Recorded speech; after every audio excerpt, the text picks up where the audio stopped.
Boys in the back. Boys. What is good? We are back with another episode of Boys in the Back on the first day of May 2025, the first Thursday of the month. Beautiful spring day. They just continue to come here in New York City. I am 1/3 of the Boys in the Back, your host, Connor Burks, joined alongside me, as always. There he is. The man, the myth, the legend, the man that goes by the name New York Rick, in the studio, in the house. How you feeling today, man? I am on one. I got the Boom Boom Huck Jam shirt on. Des Moines is just a mere 48 hours away for us on the horizon. I'm feeling great. I'm in a very good mood today. I don't know what it is. Maybe I've had some good meds today, but I feel like every segment we've kind of like laid out to talk about, I'm excited about. I feel like the temperature outside is nice. I feel like I'm getting ready for our trip. We got an event in Times Square this weekend. Like, I'm really in it. Like, we get a little taste of the South. Georgia's own Malcolm Wellmaker off of a massive KO, joining the show at 1:30. Rick, how you feeling back there, brother? You know, I'm doing great. Thanks for asking. You excited for Des Moines, man? Absolutely. That's right. That's right. Excited for the two. Excited for us to go. There's actually have 4 people going. Honestly, it's just a time away from you guys. Looking forward to it. Wow. You're looking forward to the time Just away. to, like true love. You gotta break it off every now and then, and when it comes back, you know it was real. You know. That's not quite how I had it framed up Just in my head. enjoy yourselves. You know. Thank you. Wish you were there. Wish you were going to be there, man. Wish you were coming. We can't wait. I was gonna say Malcolm has almost like this like infectious energy that I'm feeding off of too. Like in every video, he's got such a like bubbly personality.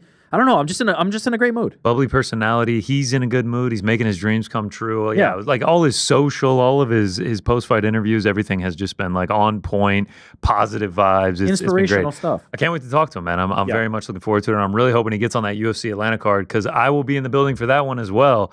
And hopefully cheering on the machine to another knockout victory. That'll be great. We'll talk about UFC Des Moines. Obviously, we will be in the house for that. We'll talk about that in a little bit. The Times Square card, you mentioned that. Pound for pound rankings because of the Times Square card, tourist traps, and then your voicemails and super chats on the back end. Speaking of voicemails, just a plug for that. By the way, it's like one of my favorite things we do now. I love it so much. 415-SUP BITB is the number. You got it by heart now. Yeah, you could call us right now. We're not going to answer these. That will probably be for next week. There's a cutoff time, but we're going to get to it as many as we can. You guys have really brought it, and thank you so much for being participants in this thing. I really do love it. I can't believe how much fun it is. And like, I got the perfect setup because you and Frank kind of monitor who gets on the air, and I don't hear anything until we go on the air. It's tremendous. I really do love it. They make me laugh. Before we get into all of that, though, you've got a hot take you want to get off. I mean, you've been itching in the back seat, back in the producer's chair. Now we got our own, like we can kind of steer the ship here. You got a hot take you want to get off when it comes to the heavyweight division. For some, it will be a hot take. There might be some who agree with me, but there's a position that I have that I feel very strongly about. Let me start by setting the table first. Before I get to the take part, I want to set the table with the news we saw this week that Tom Aspinall has now become the longest reigning interim champ in UFC history. A distinction that I'm not sure you actually want, right? Like this is the distinction that you do not want to have because it means you were not able to get that undisputed gold as of yet. And so we see here, at the time this was posted, I think this was like a day or two ago. My eyes are not good enough to see. This was on the 29th, so that was 2 days ago. So 2 days ago. He is now at 537. 537 days as interim champion, passing Hennenbrow 2 days ago, who had 534. As the foremost Jon Jones like defender, advocate, supporter, it has crossed the threshold for me of being ridiculous. Okay, so 2 points on that. I kind of had to do the math in my head. I was like, well, when did this start? 535 days ago. It was when he beat Sergey Pavlovich at MSG UFC 295. Yeah. Think about how much has happened since that happened. It's literally a lifetime ago, especially in the sport of mixed martial arts. It's absolutely insane that it's been that long. He's defended the interim belt. Jon Jones, the heavyweight champion, has also defended the heavyweight belt since he got the interim title. And the worst part of it all, there's no end in sight. The tunnel is just pure black. We have no idea when this is going to end. This is what I would deem the tipping point. The reason that I am shifting my position. My initial position was Jon Jones is one of your biggest stars, one of your biggest moneymakers, and you should keep a title on him unless forced to do otherwise, right? There's no reason to take a title away from Jon. People were calling as soon as he was going to fight Stipe to strip him and make Jon the champion. I was not in that boat. I think they should have kept the title on Jon. The reason I felt that way is because, okay, there's time to make the fight between Tom Aspinall and Jon Jones. There's time for that to happen. And once that resolves, we will have an undisputed champion, and there will be no need to have stripped Jon Jones. I no longer have faith that fight is going to happen. I have lost faith fully. There was optimism at the beginning of the year. I'm not sure I was in the camp of like, it's definitely going to happen and it's going to happen by the summer. I don't know. I never really bought Dana White's like, yes, it's going to happen. The developments that we've heard is, Ariel saying that it's not the UFC holding this up. That gives me pause to a certain degree because that means that we're now looking at this is going to happen probably end of year if it's going to happen at all, right? If ultimately Jon, Tom like what the offer from the UFC is, they sign in the dotted line, we'll look at this toward the end of year. It gives me a little bit of optimism in the sense that, okay, at least the UFC is willing to meet the demands, right? There is at least a good faith effort to make the fight. What has made me lose faith is the idea that if that is true and Jon Jones has been offered what he has asked for and is not still committing to the fight, I don't know that you ever commit to the fight. I don't know that there's a reason if you're Jon Jones you do it. You either walk off into the sunset or you take the fight. There's really not an alternative. To come back and fight somebody else, I don't even know what to say at that point. And so I've lost a little bit of faith that Jon Jones is going to return at all. I think Jon Jones may sail off into the sunset.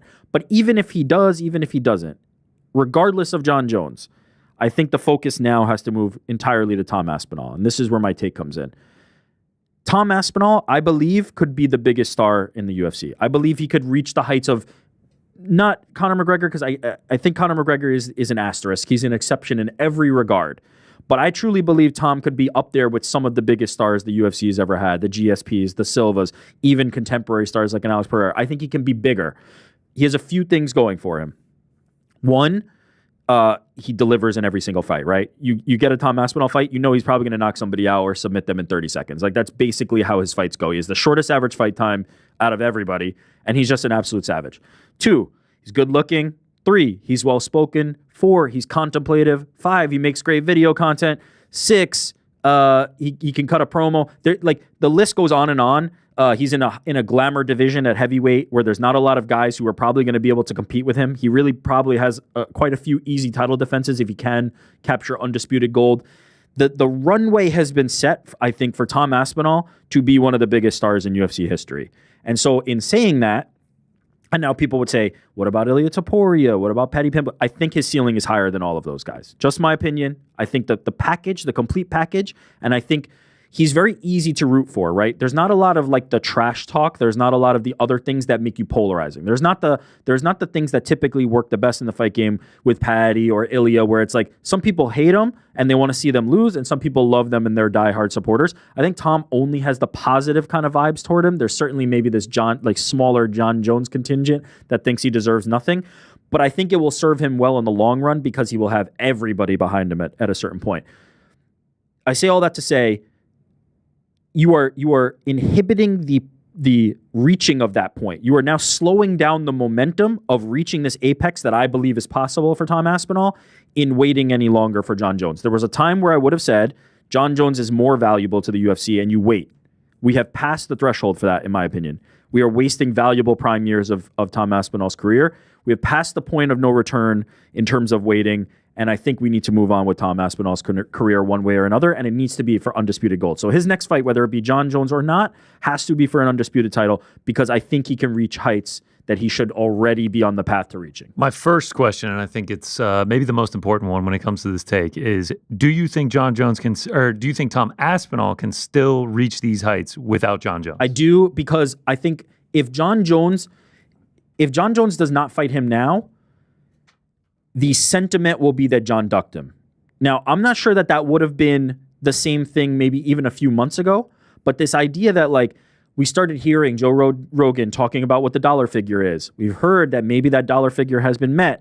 There's all these things that are now stacking up to say Tom Aspinall's here and ready and the other side is not. And so if that happens, I think that will be deemed as Tom Aspinall won. Tom Aspinall won that war, and I think that will help him a great deal. But even beyond that, Jon would catapult him. Jon would shortcut that. If he had a win over Jon Jones, that would get him 3/4 of the way there to what I'm talking about. He's going to have to take a slower road if it's title defense after title defense after title defense. But what I think will work in his favor is I don't think these title defenses are going to be particularly taxing for Tom Aspinall. I don't see a peer for him. If this supposed, like, let's say it's not Jon Jones. I hear the name Cyril Gane thrown out a lot. I don't think those two are in the same class. I think Tom will walk through Cyril Gane. And I think it will continue to walk through every heavyweight that exists on the UFC roster or anybody they're able to bring in. I truly believe Jon Jones potentially is one of the only competitive fights he could have, and I probably favored Tom at this moment. So he's going to continue to rack up those wins. He's going to continue to be the good guy. He's going to continue to endear himself to fans. I think he will continue to build that momentum, and I don't see a way that it ultimately stops. The way that I view this is, I think with a Jon Jones fight and with a Jon Jones win, it would be inevitable for him to become one of the biggest stars in the UFC. If he wins in the way that he typically wins, which is shortest average fight time in UFC history against a Jon Jones, we were looking at it this week. He has like 1.3 something million followers on Instagram. By the Monday morning after he beat Jon Jones, if that fight were to happen and he were to win, he'd be sitting at like 4 or 5 million. Like the YouTube channel is already stacked to the gills, ready to go. All this content that he has, I'm sure he would be getting content from that as well. The YouTube channel would just grow and blow up from there. Now he is the champion in a glamour division, heavyweight division, and now it's like, how long can that reign last? And now he's the guy that beat Jon Jones. And it's just like, he is a superstar in his own right now, and now the more he wins, the more easy he makes it look, the more title defenses that he racks up. Now we're talking about like, oh, could he potentially be the longest reigning heavyweight champion because it's 800-something days that Cain Velasquez said that now it looks like Jon Jones could potentially break with just by sitting on the sidelines against Stipe Miocic. I think the Jon Jones path is so clear. If he doesn't get the Jon Jones fight, I think it becomes much more difficult to achieve that status. I think he can easily get to star status, but I think it will take a long and winding, difficult path to get there without the Jon Jones It's fight. The longer and harder path, no doubt. Let me ask you something as a devil's advocate kind of position, or maybe just like supplementary info. When's the last time you heard Francis Ngannou's name in any conversation about the best heavyweight in the world? Yeah, it's not often. Left the UFC, never lost a belt, never lost an MMA after that, and is completely erased from the conversation. Once you have that belt, once you become undisputed champion, the rest melts away. And even Jon Jones will start to melt away at a certain point. Now, if Tom builds himself up to the point where all of a sudden the Jon Jones conversation starts back up and it's like, Jon, man, you really got to come back and fight this guy. Nah, I'm retired. Jon, you really got to come back and fight this guy. It actually helps Tom, because it ties him again to Jon Jones, but he's the one in there continuing to rack up title defenses, continuing to grow. I think his growth will get there. It will take longer.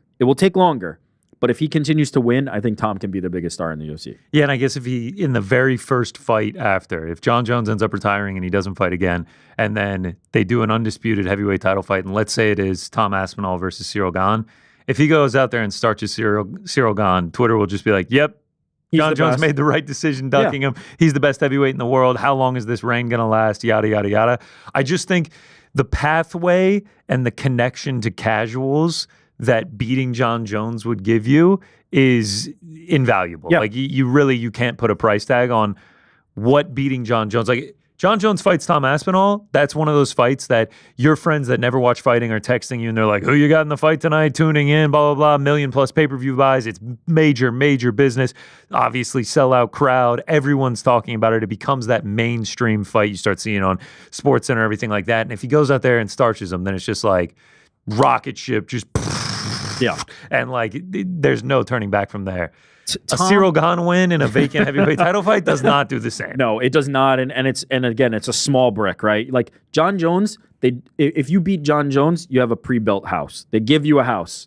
If you beat Cyril Gane, I'm like trying to picture him going out there and then the first half of the first round, him putting out Jon Jones and just like the MMA world completely flipping on its head and like everyone going insane. And he is just not only the talk of the MMA world, he is the talk of the sporting world if he does that. You mentioned the sporting world. It's almost reminiscent of what we saw in the NBA with Ant Edwards and LeBron James. Like, it's like we've got the GOAT, but then we've got this young guy who's just like confident, exciting, the future face of the league, and all of a sudden he's going out there and all the memes and everything that's come from that, all the stuff about Ant, I can see the same thing happening for Tom. You beat Jon Jones, that's a pre-built house. You beat Cyril Gane, that's a few bricks. You're starting to build the house. It's not, you don't get the house right off the bat. You're going to have to build, and you're going to have to build, and you're going to have to build. Ultimately, I think he can get there.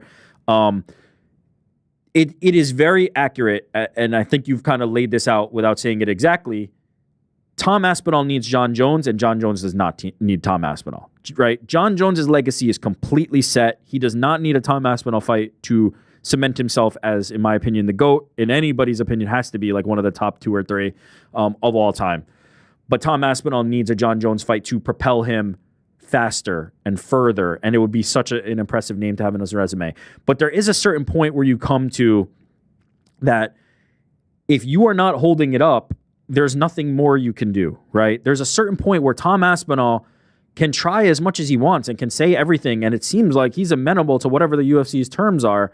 If Jon Jones does not want to play ball, that's not Tom Aspinall's problem and not Tom Aspinall's fault. And look, if you're Jon Jones and maybe your motivation is to not give Tom Aspinall the satisfaction of even having the fight and just you will forever be somebody who fights these heavyweights, but you never fought me, you could take that route and it might be that's prime petty right there. That's some elite pettiness. Petty if he shit. did that. If anyone ever asks him about it and he's just like, yeah, well, he never fought me. And it's just like, yeah, because you chose not to. But he still can stand on that. And I could see him doing that. It would be incredible. I could see Jon Jones being like, I'm the longest reigning heavyweight champion of all time. And then they're just like, well, he's fought this guy and that guy. It's like, but he never fought me. It's just like, because you sat on the sidelines. Yeah, and but like, honestly, fair play to Cain Velasquez, when his reign, the 890 days or whatever it was, he won the belt and then fought like 3 months later and then fought again like 4 or 5 months later and then sat for like 2 years before the Verdum fight where he ended up losing the belt there. So like he did acquire a lot of those days. Like he only had one more defense than Jones. Heavyweight's always been a hard division for guys to kind of hold on to the belt. It's not like the when we were doing the featherweight and it was like all these like a legendary elite champions who have just been this private group. It has been different at heavyweight where it has been much harder to kind of rack up those defenses. Right. I mean, naturally, right? It's the hardest hitting. It's the biggest guys. I think Tom Aspinall has a chance to do that in a division that has not seen that. That is what I'm staking this. That's where I'm planting this flag on Tom Aspinall in thinking that he can be the biggest star, is because I don't think anybody has been able to take heavyweight by storm in the way that like boxing has had these heavyweight champions who have been like legendary, and it has become this division that like anytime there's a heavyweight fight, I don't think the UFC has that. I think Tom Aspinall can be the one to turn the tide. I had faith that maybe Francis Ngannou could have been that guy, but he took a completely different path. No shade thrown that way. That's the path I think he should have taken. But I think Tom Aspinall can be that guy. He's young enough in this division, at least, right? He's 31, 32. Aspinall, 31, yeah. Yeah, he's 31. 93 babies. In MMA at heavyweight, he's got another 15 years probably that he can still fight. Realistically, like 9 or 10. I think he can plant the flag as this guy that just completely reshapes what it means to be a heavyweight champion in the UFC, and I think that will go a long way. And one of the things that we always say is like, there's no competition for them. But what inevitably happens, and it always happens, and it's the same thing that happens in this conversation when we're like, there's no stars. Somebody will rise. There will be somebody, whether it's 3 years from now, whether it's 3 months from now, whether it's 7 years from now. Like Paddy Pimblett beating Michael Chandler vaulted him into a conversation. There will always be somebody. There will be a heavyweight. I promise there will be a heavyweight at some point that will come along the way Tom did shoot into the picture, and that will be the competition that he ultimately has to take out. I believe in Tom Aspinall. I think he can be the biggest star in the UFC. So I agree with you. I wholeheartedly agree with you. If they even make the Jon Jones fight, the door is so open to it, because I think on a smaller scale, it could be like the night Khabib beat Conor. Yeah. Like he gained like 4 million Instagram followers, becomes just like a massive star, household name. Now everybody wants to watch him fight. He's undefeated. He's got the perfect record, everything like that. Honestly, kind of similar to when Ilya beat Volk too. 100%. Like his star power just skyrocketed. Now he's going to the Bernabeu, everything like that.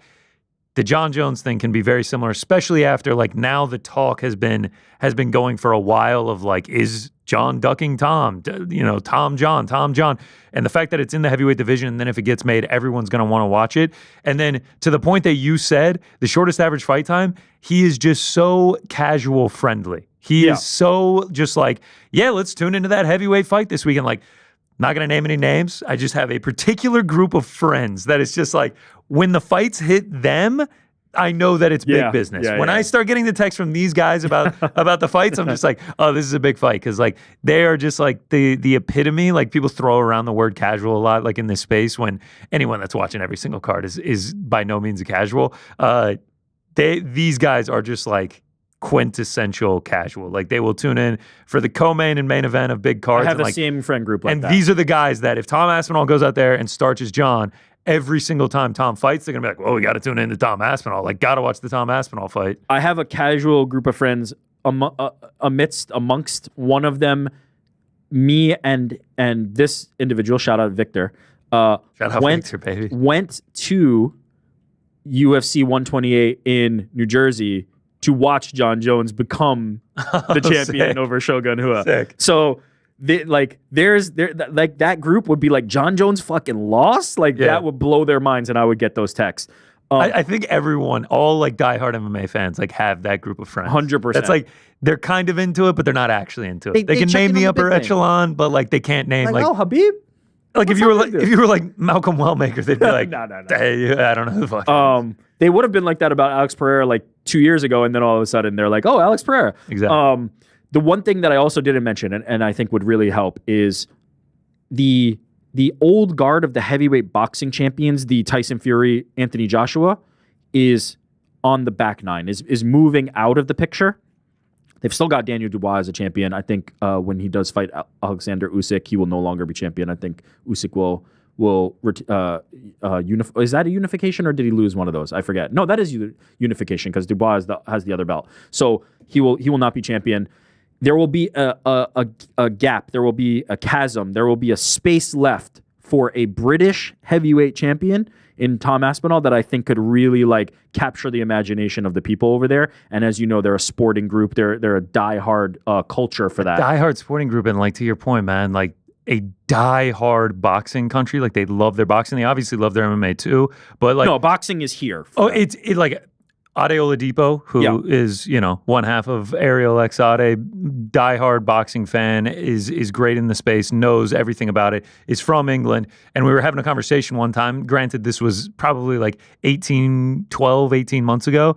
And it was sort of the comparison of like an Anthony Joshua to a Tom Aspinall there. And he was like, you're not comparing anything. That is apples and bars of chocolate. Like these guys are not even in the same space in terms of stardom. Yeah. Like, Anthony Joshua walks down the street, he's getting mobbed. Tom Aspinall walks down the street, like a couple people are like, oh shit, Tom, how's it going, man? Whereas like if he becomes this long reigning UFC heavyweight champion, you can sort of start to flip the script on especially as those guys go out, right? Especially as now, we've seen the support he gets when he fights in England. Oh no, I mean, we got the chant. No, they love him. Like, Frankie? No, he's not that quick on the trigger, man. He's already out of the office. It's the perfect storm. It's the right timing. I hope we get that opportunity to see if he can become that on the heels of a Jon Jones fight. Let's just like lay the cards out. They have been talking about Tom Aspinall and Jon Jones has been linked to MSG New York City as just like the potential location for as long as it's gone, because it feels like the biggest possibility that you could have, the biggest opportunity to sell tickets and draw a huge gate. Also, it's just great to have the event there. That event typically happens in November. So we've got a runway. We've got an opportunity, if this fight is to be made at Madison Square Garden, for that to happen. The plan, the motion has to be set now. We can't be waiting until 3 months out from November and then be like, nah, you know what? We're not going to get it.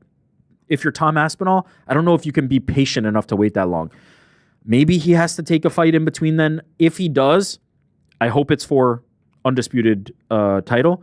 And if he does, I hope Jon Jones then returns and fights him regardless of whether he's champion or not, to show that he's game. Right. We don't want the like a Michael Chandler-esque waiting for. Well, can you wait till November? Let's say they set a deadline. Let's say they say to Jon Jones, you're going to either fight Tom in November or we're going to strip you, right? If you're Tom, can you wait that long? I think so. I mean, he actually just came out with a vlog yesterday where he was talking about how like he's been chronically ill to start the year. Like he's just like I had like constant runny noses, head colds, been bedridden a little bit. He was like, it's actually a bit of a blessing that like I've been sick while being inactive instead of like trying to train for Jon Jones. So that's still 6 months away. Yeah, but what is he going to do in the interim? No pun intended. I don't know. Shout out to the interim GOAT. I think is Tom Aspinall the interim GOAT? That's we should start the debate. We should start the debate. Henning Barao, Tom Aspinall. Who is the interim GOAT? How many interim defenses did Barao have? I don't know. I think he did defend it though. I don't think it was just a one and done. I don't know, man. I don't know if you want to look. I'll say it this way. I don't know. Like for Jon Jones, there's going to be time off in between the fights. You have to get the body ready. For Tom Aspinall, I don't know if you want to be inactive before you roll into a fight with Jon Jones. We're getting to that tipping point of like, it seems like, okay, the fight might be here, but now have you waited too long once it does finally arrive? The thing is, it's unfortunate that like, if you're Tom, you can't take a fight. If Jon Jones is still on the table, you cannot take a fight. I think we've reached the point where you have to move. You have to do something. I mean, I know Tom will win, but, you know, banana peel, choked out by Jotan Almeida. It all goes to smoke. It would be Cyril Gahn, and he would dispatch with him quite easily. Shout out to Volkov. That takes us, flipping the script over to the women's divisions, that takes us to another English fighter that is looking for a fight. Dakota Ditcheva still does not have a fight with the PFL. They're talking about July, I believe, on the Champion Series. But the news came out yesterday. Taila Santos, the reason that she has been removed from this year's tournament is because she popped for PEDs 6 months for failing a drug test. And Ditcheva took to Instagram, obviously beat her in the championship last year, and said, "You're going to need more than a bit of juice to beat Barbie, hun. Think harder and smarter next time, LOL."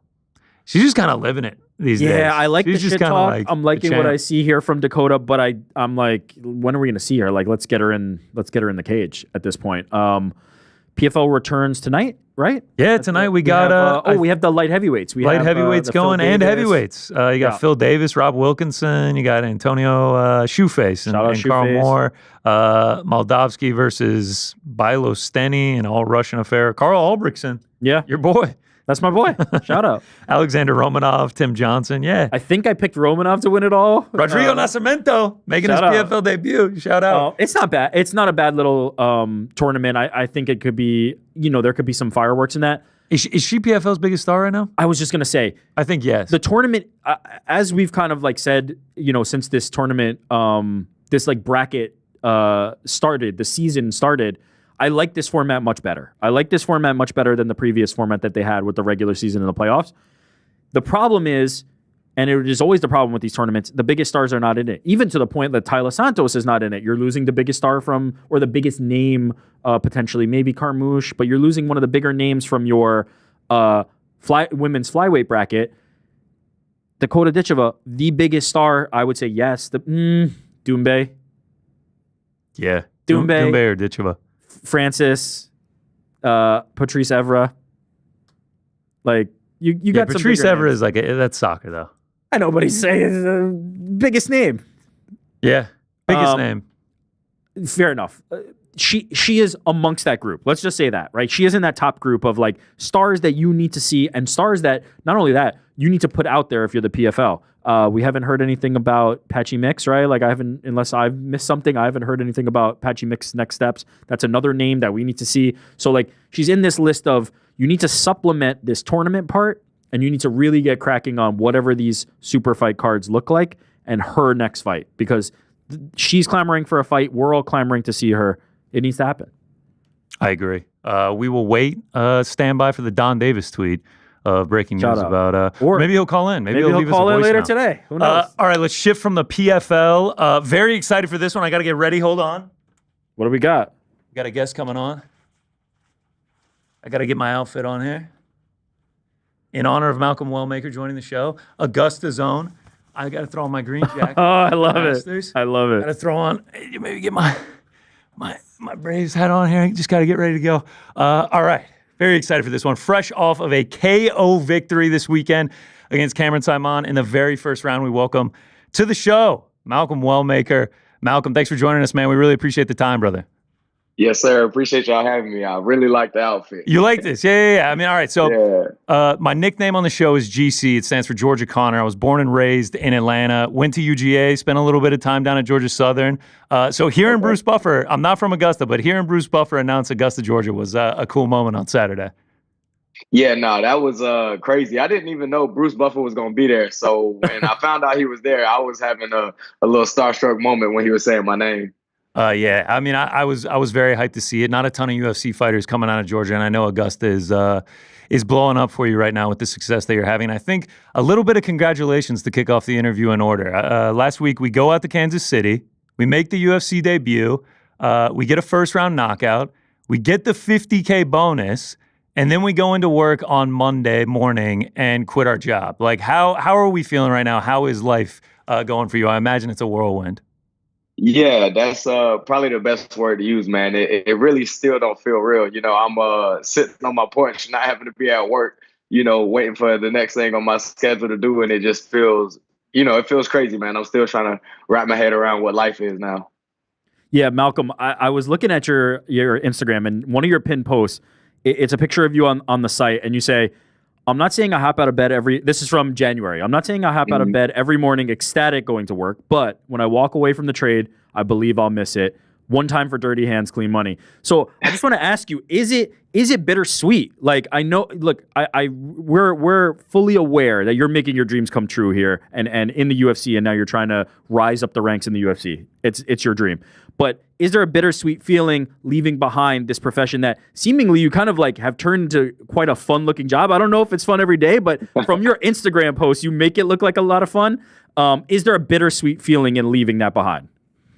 Yeah, no, it definitely is. You know, most people would think, you know, it's a big, you know, celebration and give them the middle finger kind of thing. But it's not, man. You know, I love what I do. I've been doing it for almost 10 years now. It's how I made my living, how I made so many of my friends, where so much of my support comes from locally when I had my fights. And the guys I work with are like family.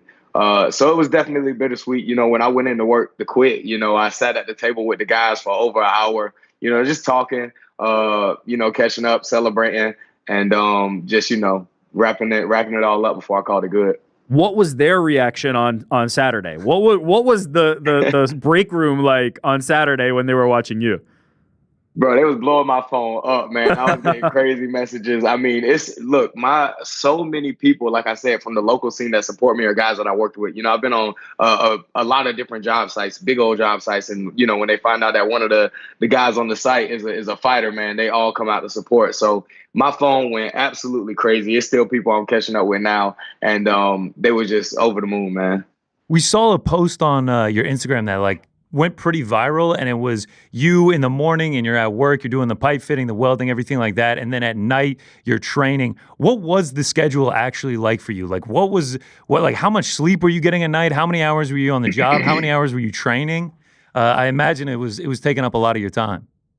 Yeah, it was always really tough, you know, but I went through different phases. There was, you know, I went through the apprenticeship at first. I had school 2 nights a week. So I was going to classes 2 nights a week, going to training 2 nights a week. And then on the weekends, I try to like, you know, catch up on my conditioning and all that stuff. But in the most recent years in my professional career, I've been at the same job for a little bit over 2 years. And so Monday through Thursday, I work 7 a.m. to 5:30.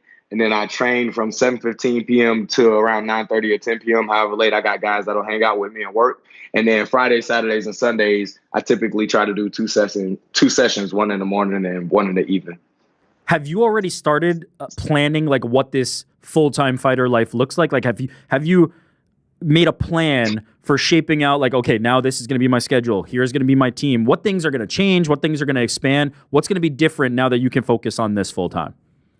Yeah, 100%. I literally just this morning nailed down the very last session with my wrestling coach for the day that I'll be doing a private with him. I got a couple of sessions I'll be doing privates for my grappling, adding in on mornings. And I got a lift plan I'm working out because I was only lifting 1 day a week all the way up until now. And I'll be able to actually lift more than once a week, really get some strength on me and level up. I'm so excited. So you're saying you're about to get more strength. You're saying this is the power when you're only lifting 1 day a week. Yeah, I've been lifting on Saturday mornings once a week for the past, year or two of my whole career. Malcolm's about to go Super Saiyan. He's taking off the weighted vest. All of last week, like we saw, like you're posting the video where you're hyped up with the Venom sweatshirt, like you finally got the sweatsuit kit and everything, and then on the walkout, it looked like you were just taking everything in. Like you've been killing on all the socials, like all the behind the scenes stuff, the fight vlogs. Like, did last week, like you are living out your dreams? Did last week live up to your expectations of what it was going to be like to be a UFC fighter?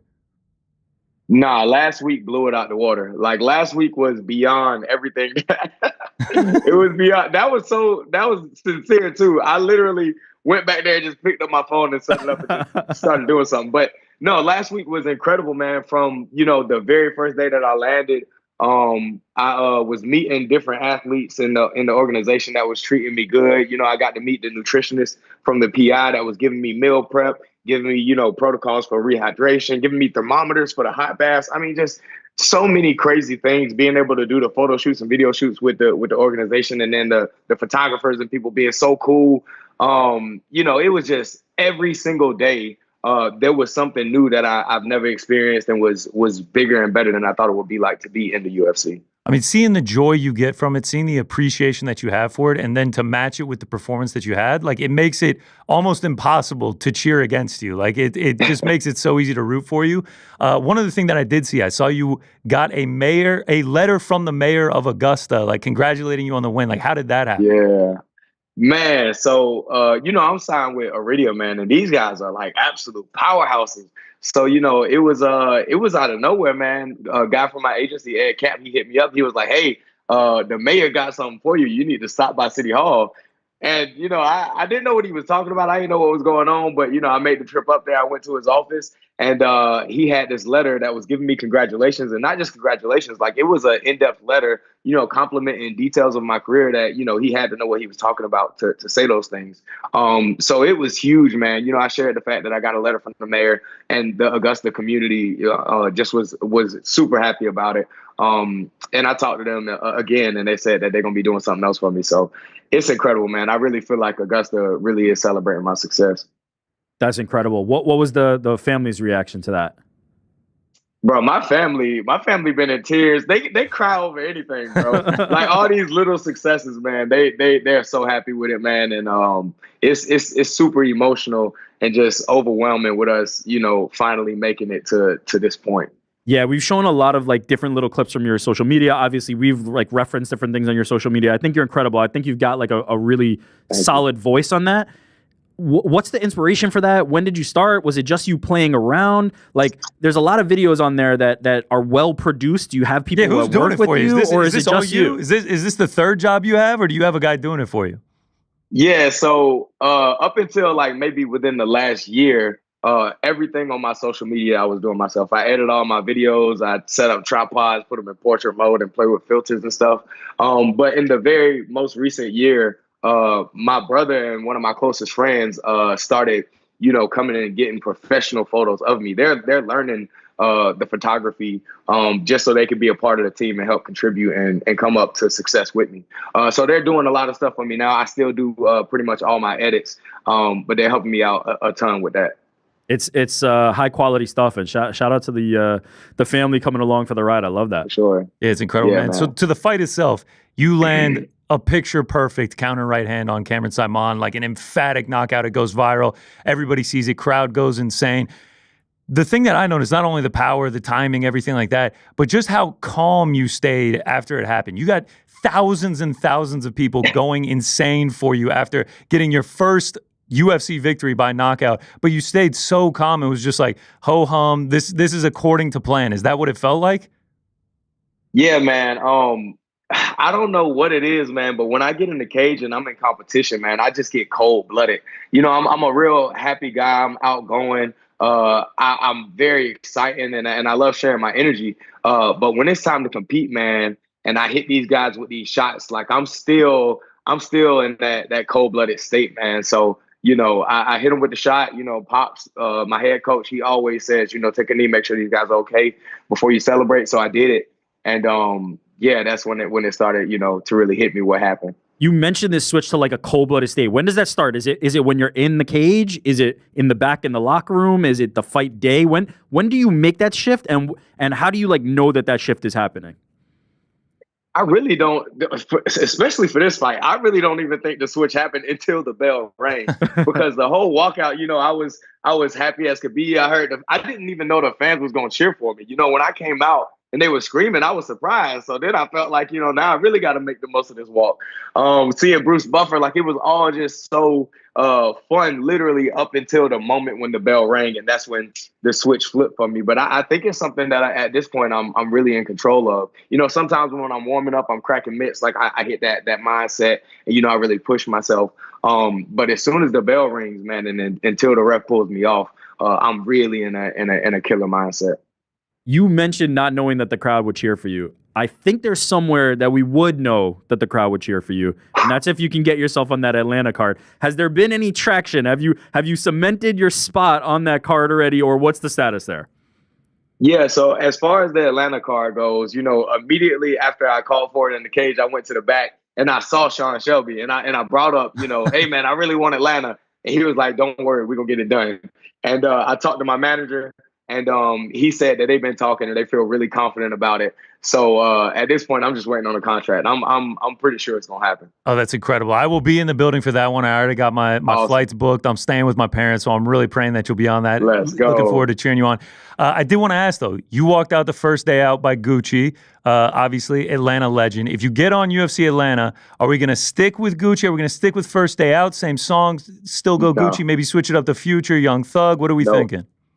Oh man, bro, that was good. Last night, I literally was in the kitchen warming up my dinner, and I was like, I had one song that came to mind. I was like, this might be the one.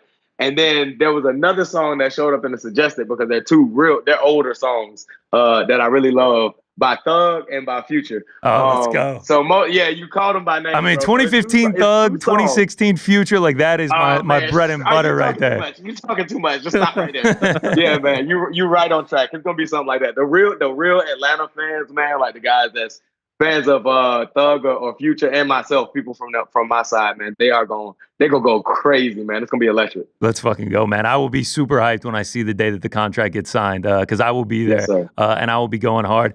Hopefully, maybe wearing some Wellmaker merch. I saw you got Grizzly Fight Company. Is this your own brand? I saw the website and you got hoodies, you got t-shirts and everything. Yeah. So this is a crazy story, but I've got a friend of mine, a really close friend. Me and him started training around the same time, about 8 years ago. But shortly after, like within the first couple of years, he actually got cancer. And he beat it. But afterwards, his body wasn't the same. So he started trying to find out different ways to get involved in the fight community. So he came up with Grizzly Fight Co., which is essentially like a fighting apparel company. So me and him have been working together for a while. Back when I was fighting locally in the pros, we was doing shirts and donating profits to the Leukemia and Lymphoma Society. And we made some real noise and traction with that locally. So since then, me and him have both grown alongside each other. And he's an absolute genius with designs and ideas, man. I'm on the phone with him all the time. His name is Dylan. And we, at this very moment, have another shirt in the works. And as soon as the fight gets announced, it's a 404, the area code for Atlanta team shirt, man. It's going to be sick. So, just stay on lookout for that. We'll send you the studio address after this so you can. I got you. I get you. I'll give you sizes. I got one for you. Shout out to Dylan. I'll pay with my own money. I'll send the link to all my boys. We'll all be in there up in the nosebleeds. We'll all be rocking the Walla merch. I actually wanted to ask you about that. I saw on your socials and on the hoodie there. The nickname is The Machine, but you also go by Walla. Yeah. What is Walla? What's the inspiration behind that? So I just condensed story. So I used to rap and I used to make beats.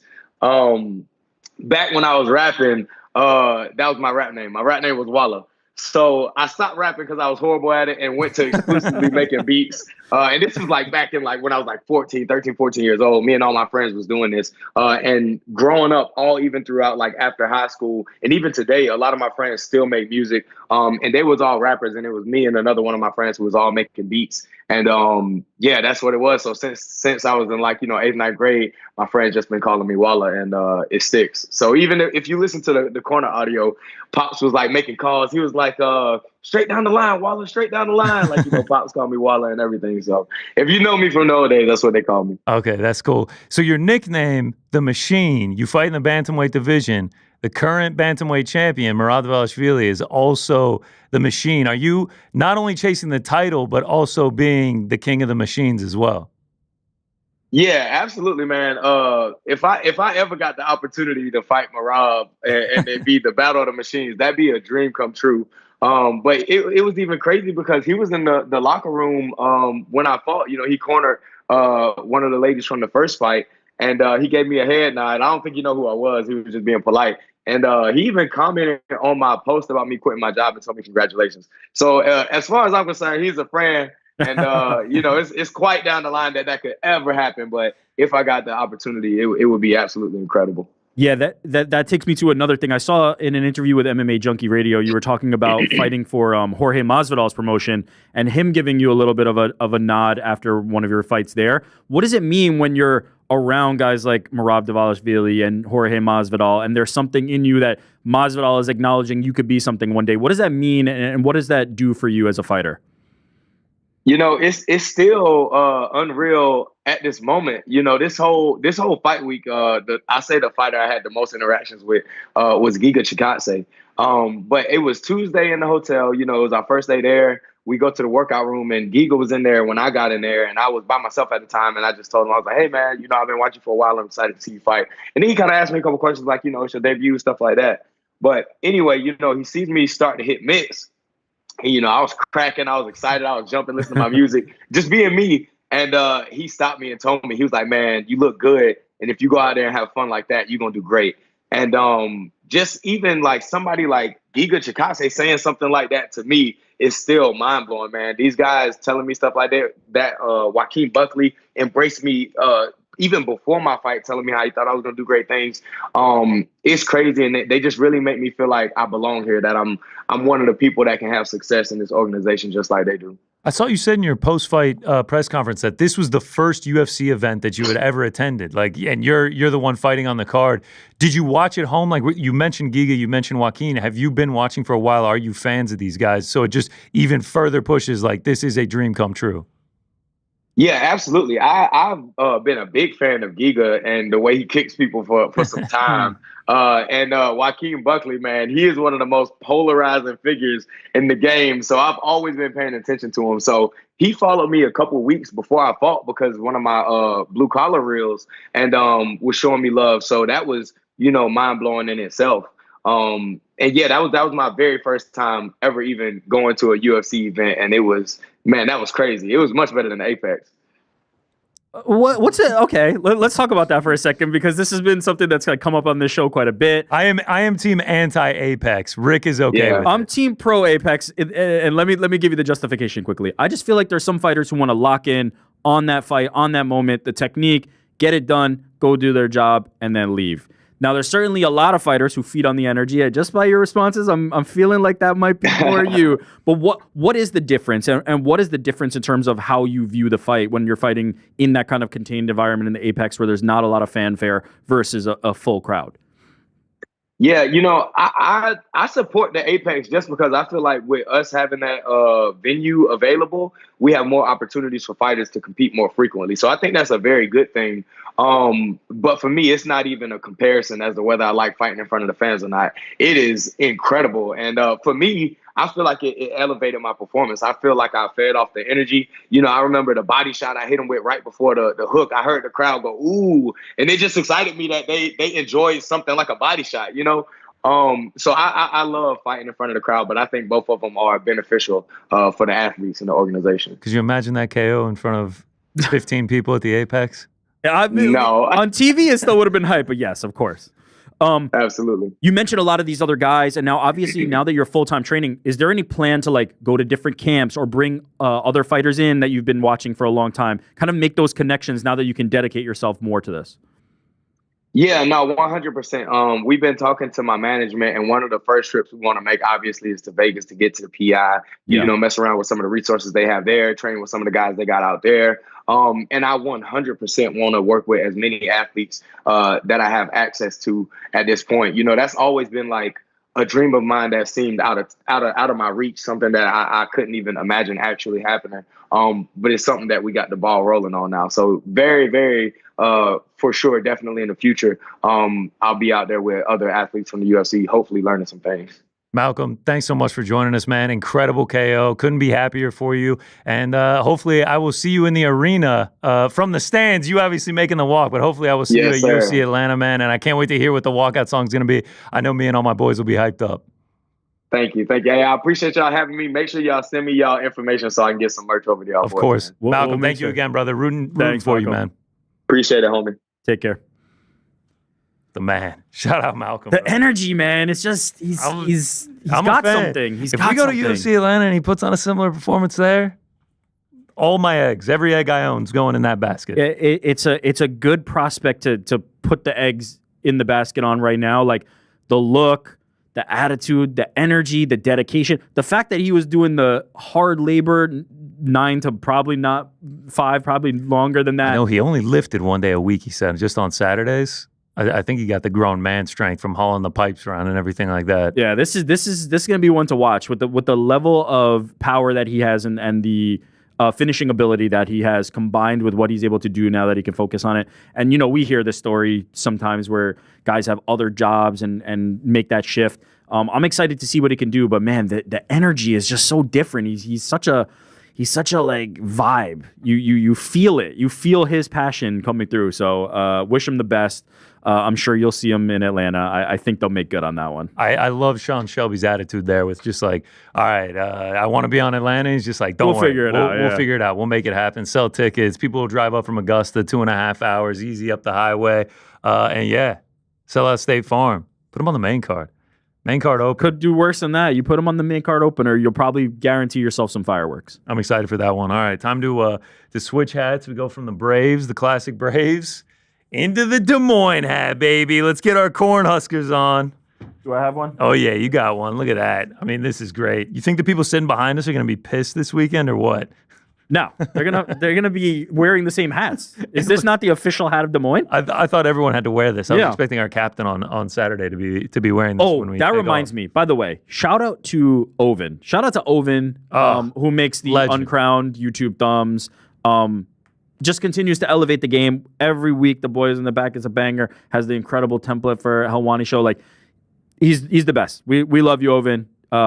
Wanted to give you a shout out. If you guys appreciate the thumbs, let him know too. But shout out to Oven. And he just lets us run with it. Like we just come up with the dumbest ideas possible. The corn, we did the Meta glasses, the Miami Vice ones, and he always just executes it perfectly. We're like, cornfields and us and Sandhagen and Figgy. Like he's like, I got it. What do you think? And he's just like, let me cook. Let me cook. Dumb ideas. I think we're cooking. All right, Jordan, I'll take that. Dumb thumb ideas. That's us. Oh.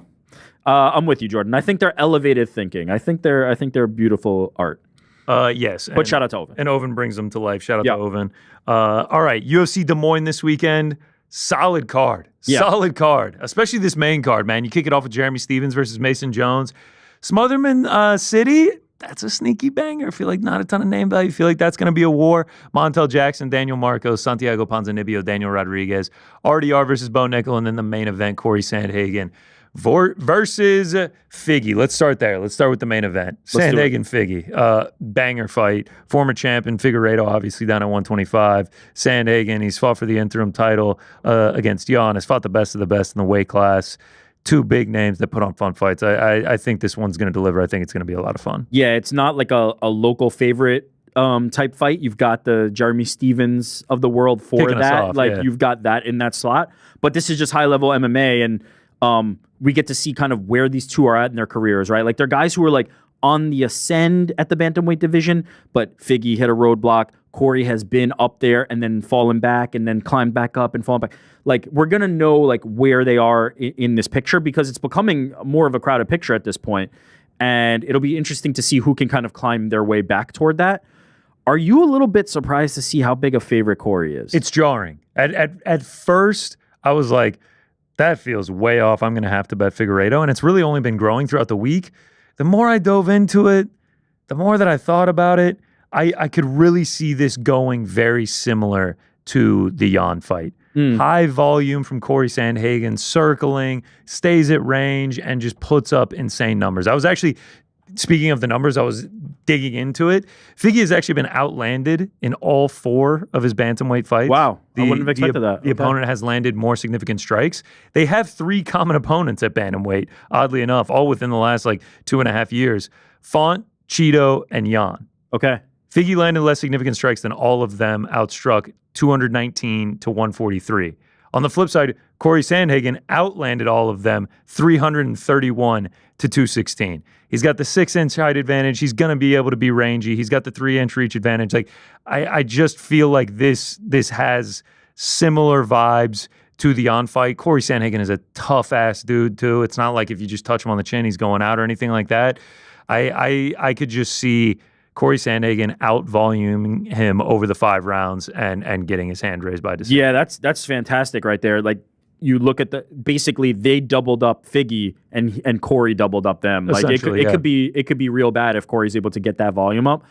I'm in that same boat where I feel like this is Corey's fight to lose, honestly. I just feel like physically the length that Corey has is going to be very difficult for somebody in Figueiredo who, quite frankly, is probably better as a flyweight than as a bantamweight, but has had great success at bantamweight.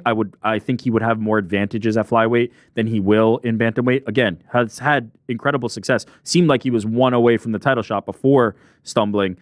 The physicality, though, I just feel like, not even in the sense of strength, but just the sense of how are you going to get inside Corey's range if he wants to keep it at that range? If you're Figueiredo as the significantly smaller man, it's going to be difficult. And in the grappling, Corey's kind of sneaky, man. Corey's really good with the grappling, as is Figgy. But I just feel like there's not an area that I see a super clear path to victory for Figueiredo outside of one hitter quitter. But I don't know if he's in that mode against Corey. I just don't see that coming. So I'm in one point, I'm like, this line feels off. But then when I do what you did and look at this fight and assess the matchup and the technique, I'm like, yeah, it kind of is Corey's fight to lose. Yeah. Yeah, I feel fairly confident. Maybe instead of -500, -3. Yeah. But I just feel with the size advantage that he's going to have, the volume advantage that he's going to have. And like you said, Corey is sneaky with the grappling as well. It's not like if it hits the mat, he's just cooked. No, not at all. And I'm not even totally certain it's going to hit the mat.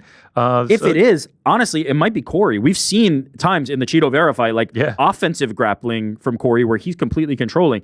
Again, he's going to be significantly bigger than Figueiredo. Is he going to be stronger? I think is something we'll kind of find out on fight night. But I wouldn't be surprised if he's mixing in some of that grappling, or if he takes it there entirely. Why bother striking with Figueiredo if he has that available?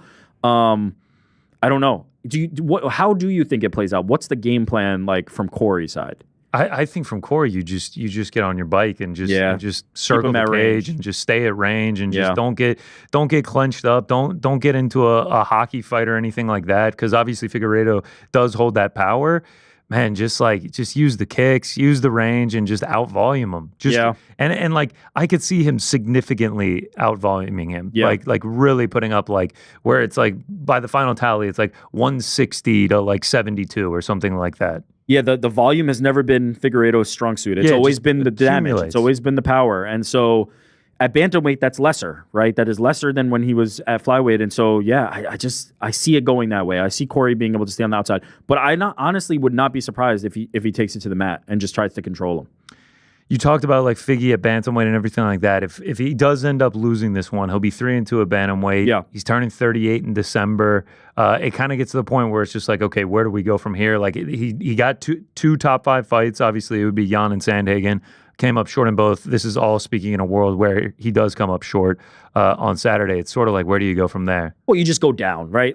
These are the cream of the crop. You're now entering from where you were at flyweight as a champion. You're now entering a territory where you're talking about the best of the best. Corey, make no mistake, even though Corey has not been able to fight for a title yet, he has been in very close fights with the best of the best in this division. Former champions like Jan, where he was in an incredible fight with Jan, one of my favorite fights that happened that year.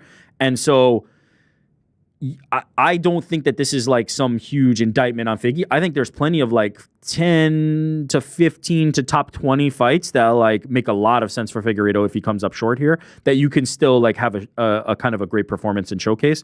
I don't think it's back to flyweight, certainly. I don't want to see him make that cut again because he's kind of in that middle ground where he's probably a little small and outsized for bantamweight, but a little too big for flyweight.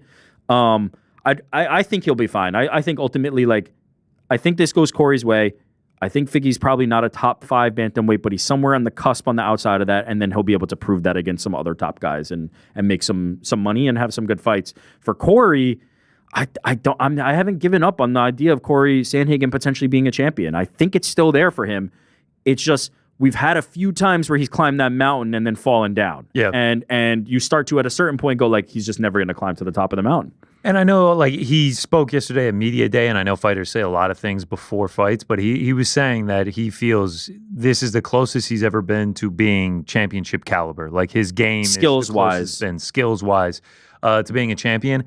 With a win, I don't think he gets a title shot, but no. He hangs in that limbo of like one away. He's kind of been in that limbo for like 4 years now, like all dating back all the way to him versus Jan at 267. Yep. Like it feels like he's kind of been hanging around there, and like a win keeps him there. I think he'd be like 4-1 or 5-1 in his last 6, whatever it is, if he gets the win here. So like he rarely loses. It's always to the top of the top, like Umars and Jans of the world. So like I think a win just keeps him right there. And honestly, he'll be watching closely June 7th for 316 because him versus O'Malley is like a lot of people want matchup. that one. A lot of people want to see that. I think that plays more into his favor than Merab winning. No, so, I mean, is there anybody who Merab plays into their favor? Like it's just an impossible task. But yeah, I mean, Corey so versus we see the division. Corey I just don't think Corey matches up well with Merab. No. Is there somebody who matches up well with Merab? You tell me. Who's that person? Because I don't see him. Maybe Malcolm Wellmaker one day. Machine versus machine. But yeah, there's just Tom. Shout out. Yeah, it took you a second to pick up. I was like, oh, you said Tom. Yeah, Merab's a nightmare for everybody. I think win or lose, like Sean O'Malley versus Corey makes sense to me. Like I don't think he gets a title shot, but like there is momentum Honestly, for O'Malley versus Sandhagen. Maybe that is a good point. Maybe he would be cheering for Merab because then he would want O'Malley. You get O'Malley in a loss. And then if you win that high profile against the guy. Now, granted, I've been pushing I think Sean O'Malley could go to featherweight in his next fight. But I love Corey versus O'Malley. Now, I want to see, don't get me wrong, on the record, O'Malley versus Jan is the fight that I want to see next for those guys. But I wouldn't be mad at Corey versus Sean O'Malley. And yeah, like, as you said, he's in that like perpetual one away because he's lost to some of these guys that are in the way of that title shot. But with enough time, you'll get there. And I still think I have not given up on like he can be in a championship fight. Do I think he would beat Merab? I don't. Like you, I think that's a bad matchup. I think Merab's a bad matchup for anybody. But I think he can be in a title fight. I think that's the goal at this point. Yeah, looking forward to it. Not for him, for me to see him in that. I think we're both in agreement on what we think happens in that one. By the way, can we just talk like sneaky, like the social media video arm of the Corey Sandhagen brand has like taken a step up. It is taking a new level. It's taken a step up. He's got great merch. The Sandman merch, like he makes his own merch. It's fantastic. Like some of these like deadpan office style, like kind of like tongue in cheek. Can't tell if he's playing a character or just enhancing his own. Like very good stuff, funny stuff out of Corey Sandhagen. It's just also like who he is. Like he is just like dry deadpan. Like, oh, you're having a bad day. Like just remember, we're all gonna die, so it doesn't even matter. Ariel, one of Ariel's favorites. Yeah, he actually inspired me to read a couple books. The Power of Now, all about like living in the present. About that on the show. And one other one that like I've seen Cheeto Vera reading as well. Like it's all just about being present, which I'm terrible at, as my mind is already in Des Moines today. Shout out Corey and his social media exploits and videos and things like that. Shout out to Figgy too. It was a great fight, man. It's a fantastic fight. I'm excited about it. Let's go co-main event. Also looking forward to this one. Reiner de Ridder, RDR versus Bo Nickel. Excited for this one for many reasons. I think a lot of people are damning it to being bored. a boring fight before we even get into it. But I think RDR, like with his size, with his physicality, is going to bring the fight to Bo Nickel. I don't think this is going to be a stand at range like he did against Paul Craig type fight. I think RDR is going to be willing to bring the fight to him. And I think this is probably the first time like we're going to see Bo Nickel really get tested. Like he's getting a ranked opponent. He's getting a guy that's bigger than him. RDR is like 6'4" and like meaty as well. Like he's every inch of 6'4". He's a physical dude with a ton of experience. I think he's going to bring the fight to him.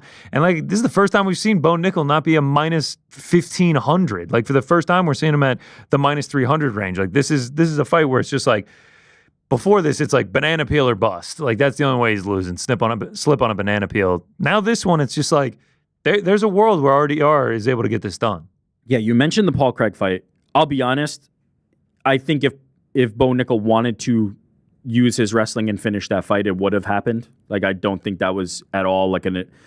He said multiple times since he's like he's going in there to test striking. Yeah, I don't think that was like some step back in Bo Nickel's development. I think it was straight up. The guy's been wrestling his entire life. He needs to get some octagon time where he's striking with people. Also, and he got 15 minutes. 130-27. Yeah.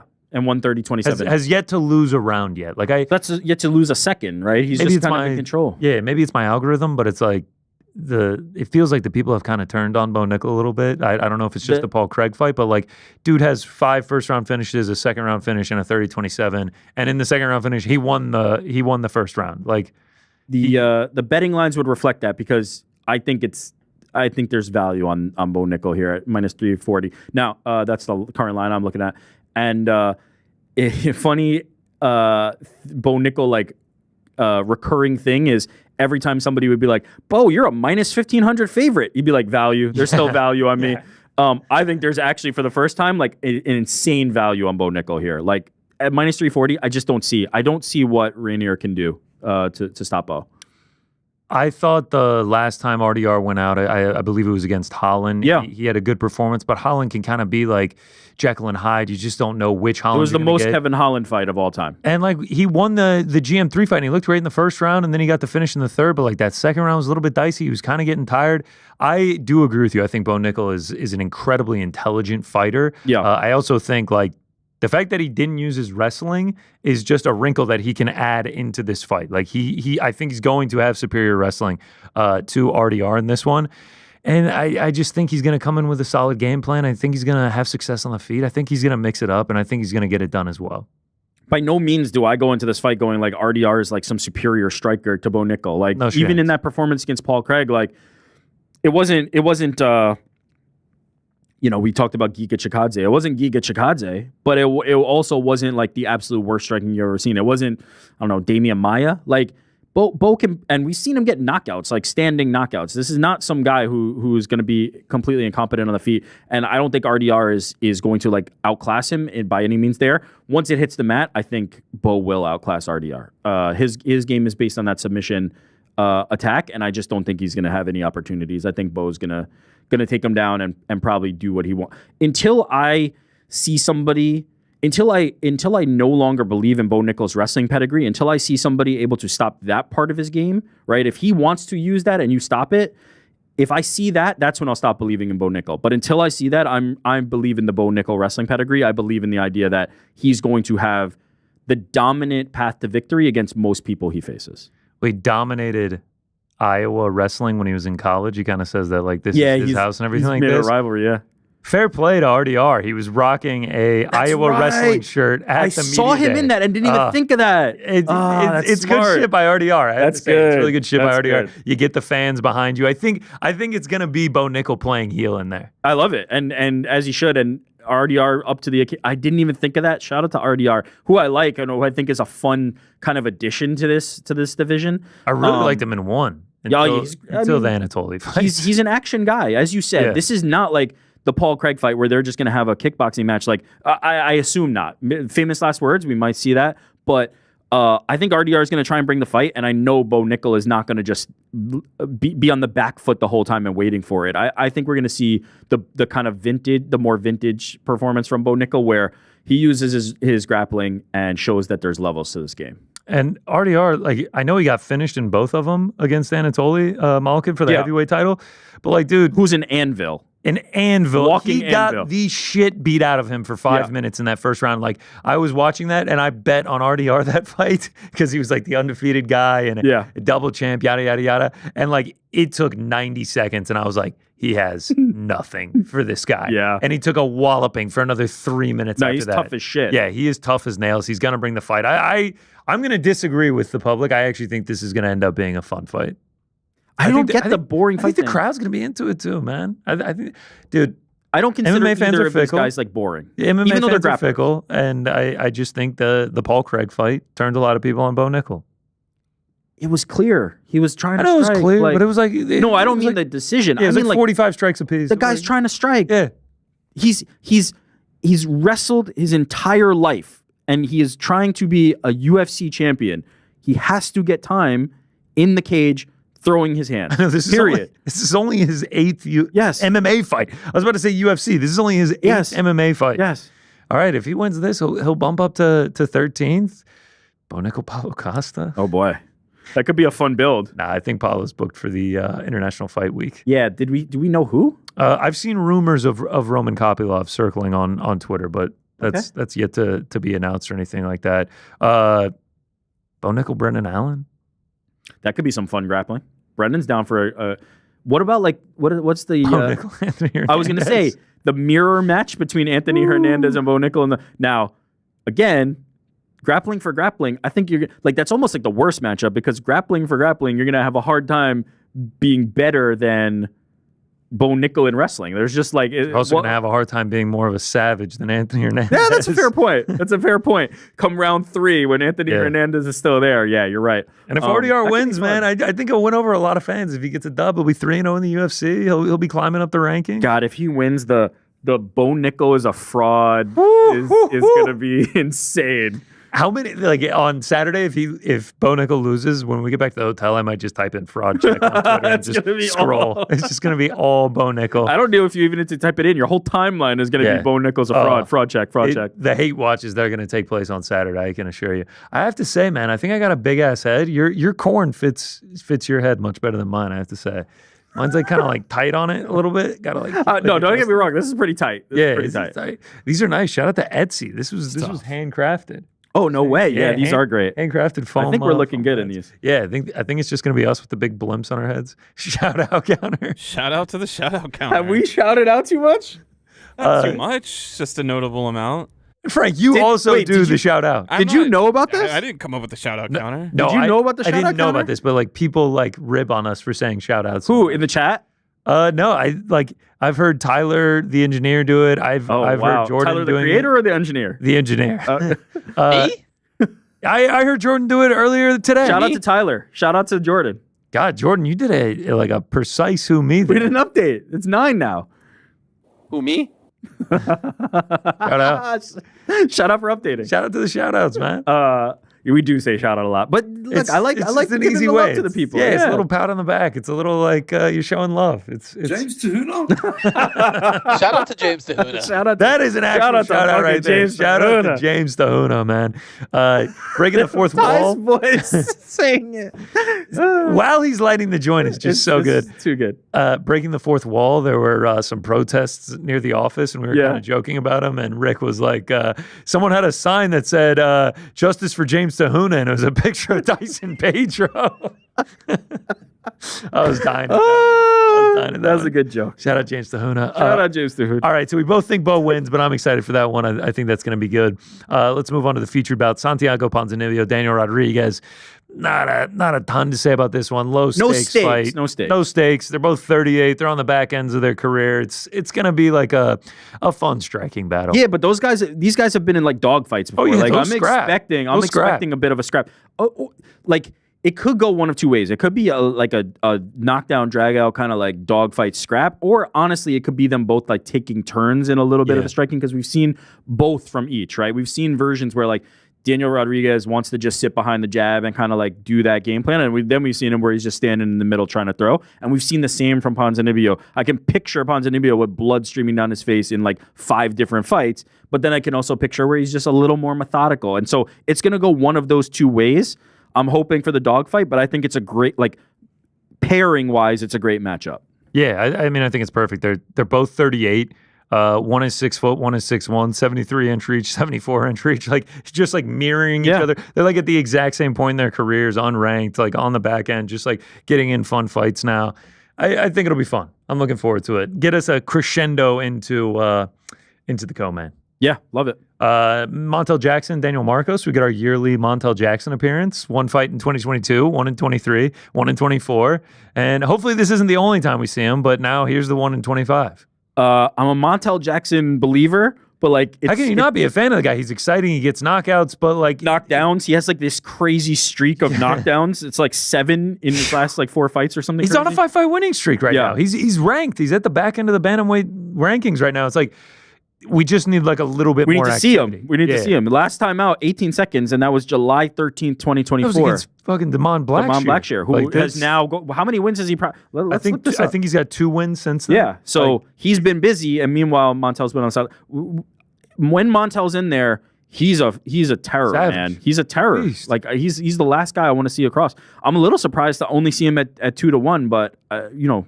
I'll say that's because Daniel Marcos undefeated. No, yeah. Some of them have been like a bit dicey. Like I think it was the Davey Grant one was a little bit dicey. But like I think this is just a brilliant scrap. I mean, Montel Jackson's going to bring the fight to Daniel Marcos. Daniel Marcos putting the O on the line. I'm all in for this one. Not only that, but also like again, the infrequency with which Montel Jackson fights, like you do have to like be cautious. You know, you have to be cautious of that. So I'm sure that's reflected a little bit in the line. But yeah, when Montel's in there, man. He's a terror for people. Yeah, I'm very much looking forward to this one. Montel Jackson, the much bigger fighter, 5'10" to 5'7", 75 inch reach to 69. But I think it's going to be fun. There's a lot of like good fights that don't have a ton of stakes. This one at least like has a ranking on the line. Another one, Cameron Smotherman, Surrey City, like not gonna be headlining a pay-per-view anytime soon, but like these two dudes are gonna come to fight. This is the one that like I think are gonna surprise people on the main card. That it's just like, who are these guys? Yeah, why are they here? I could see some knockdowns happening in this fight. I could see a finish. I think it's gonna be a back and forth affair. I think both guys are gonna have moments. I really think this is gonna be an exciting one. Yeah, City was on one of the tough seasons that I was watching. I think when I was at ESPN. It's tough. Shout out, Frank. Scrapper, man. Like this is gonna be a fight. This is gonna be a fun fight. And I feel like as we're kind of like going down this, there's a lot like this. There's a lot of like good pairings, good matches of guys whose styles are going to work well together. Hopefully, famous last words. We always can't miss, and then it's trash. I think these two will pair well, and I think it's gonna be fun. Yeah, I'm looking forward to that one, and I'm very much looking forward to the main card opener, Jeremy Stephens versus Mason Jones. Stephens back in the UFC for the first time since 2021. In the meantime, he went 1-2 in PFL, had a few boxing matches. Undefeated, though, in BKFC. We were there. Are we just like the Jeremy Stephens podcast? We're traveling with Jeremy. We are on the Jeremy Stephens 2025 tour currently. We are going to be 2 for 2. Him against Eddie Alvarez. Look at that. Boom!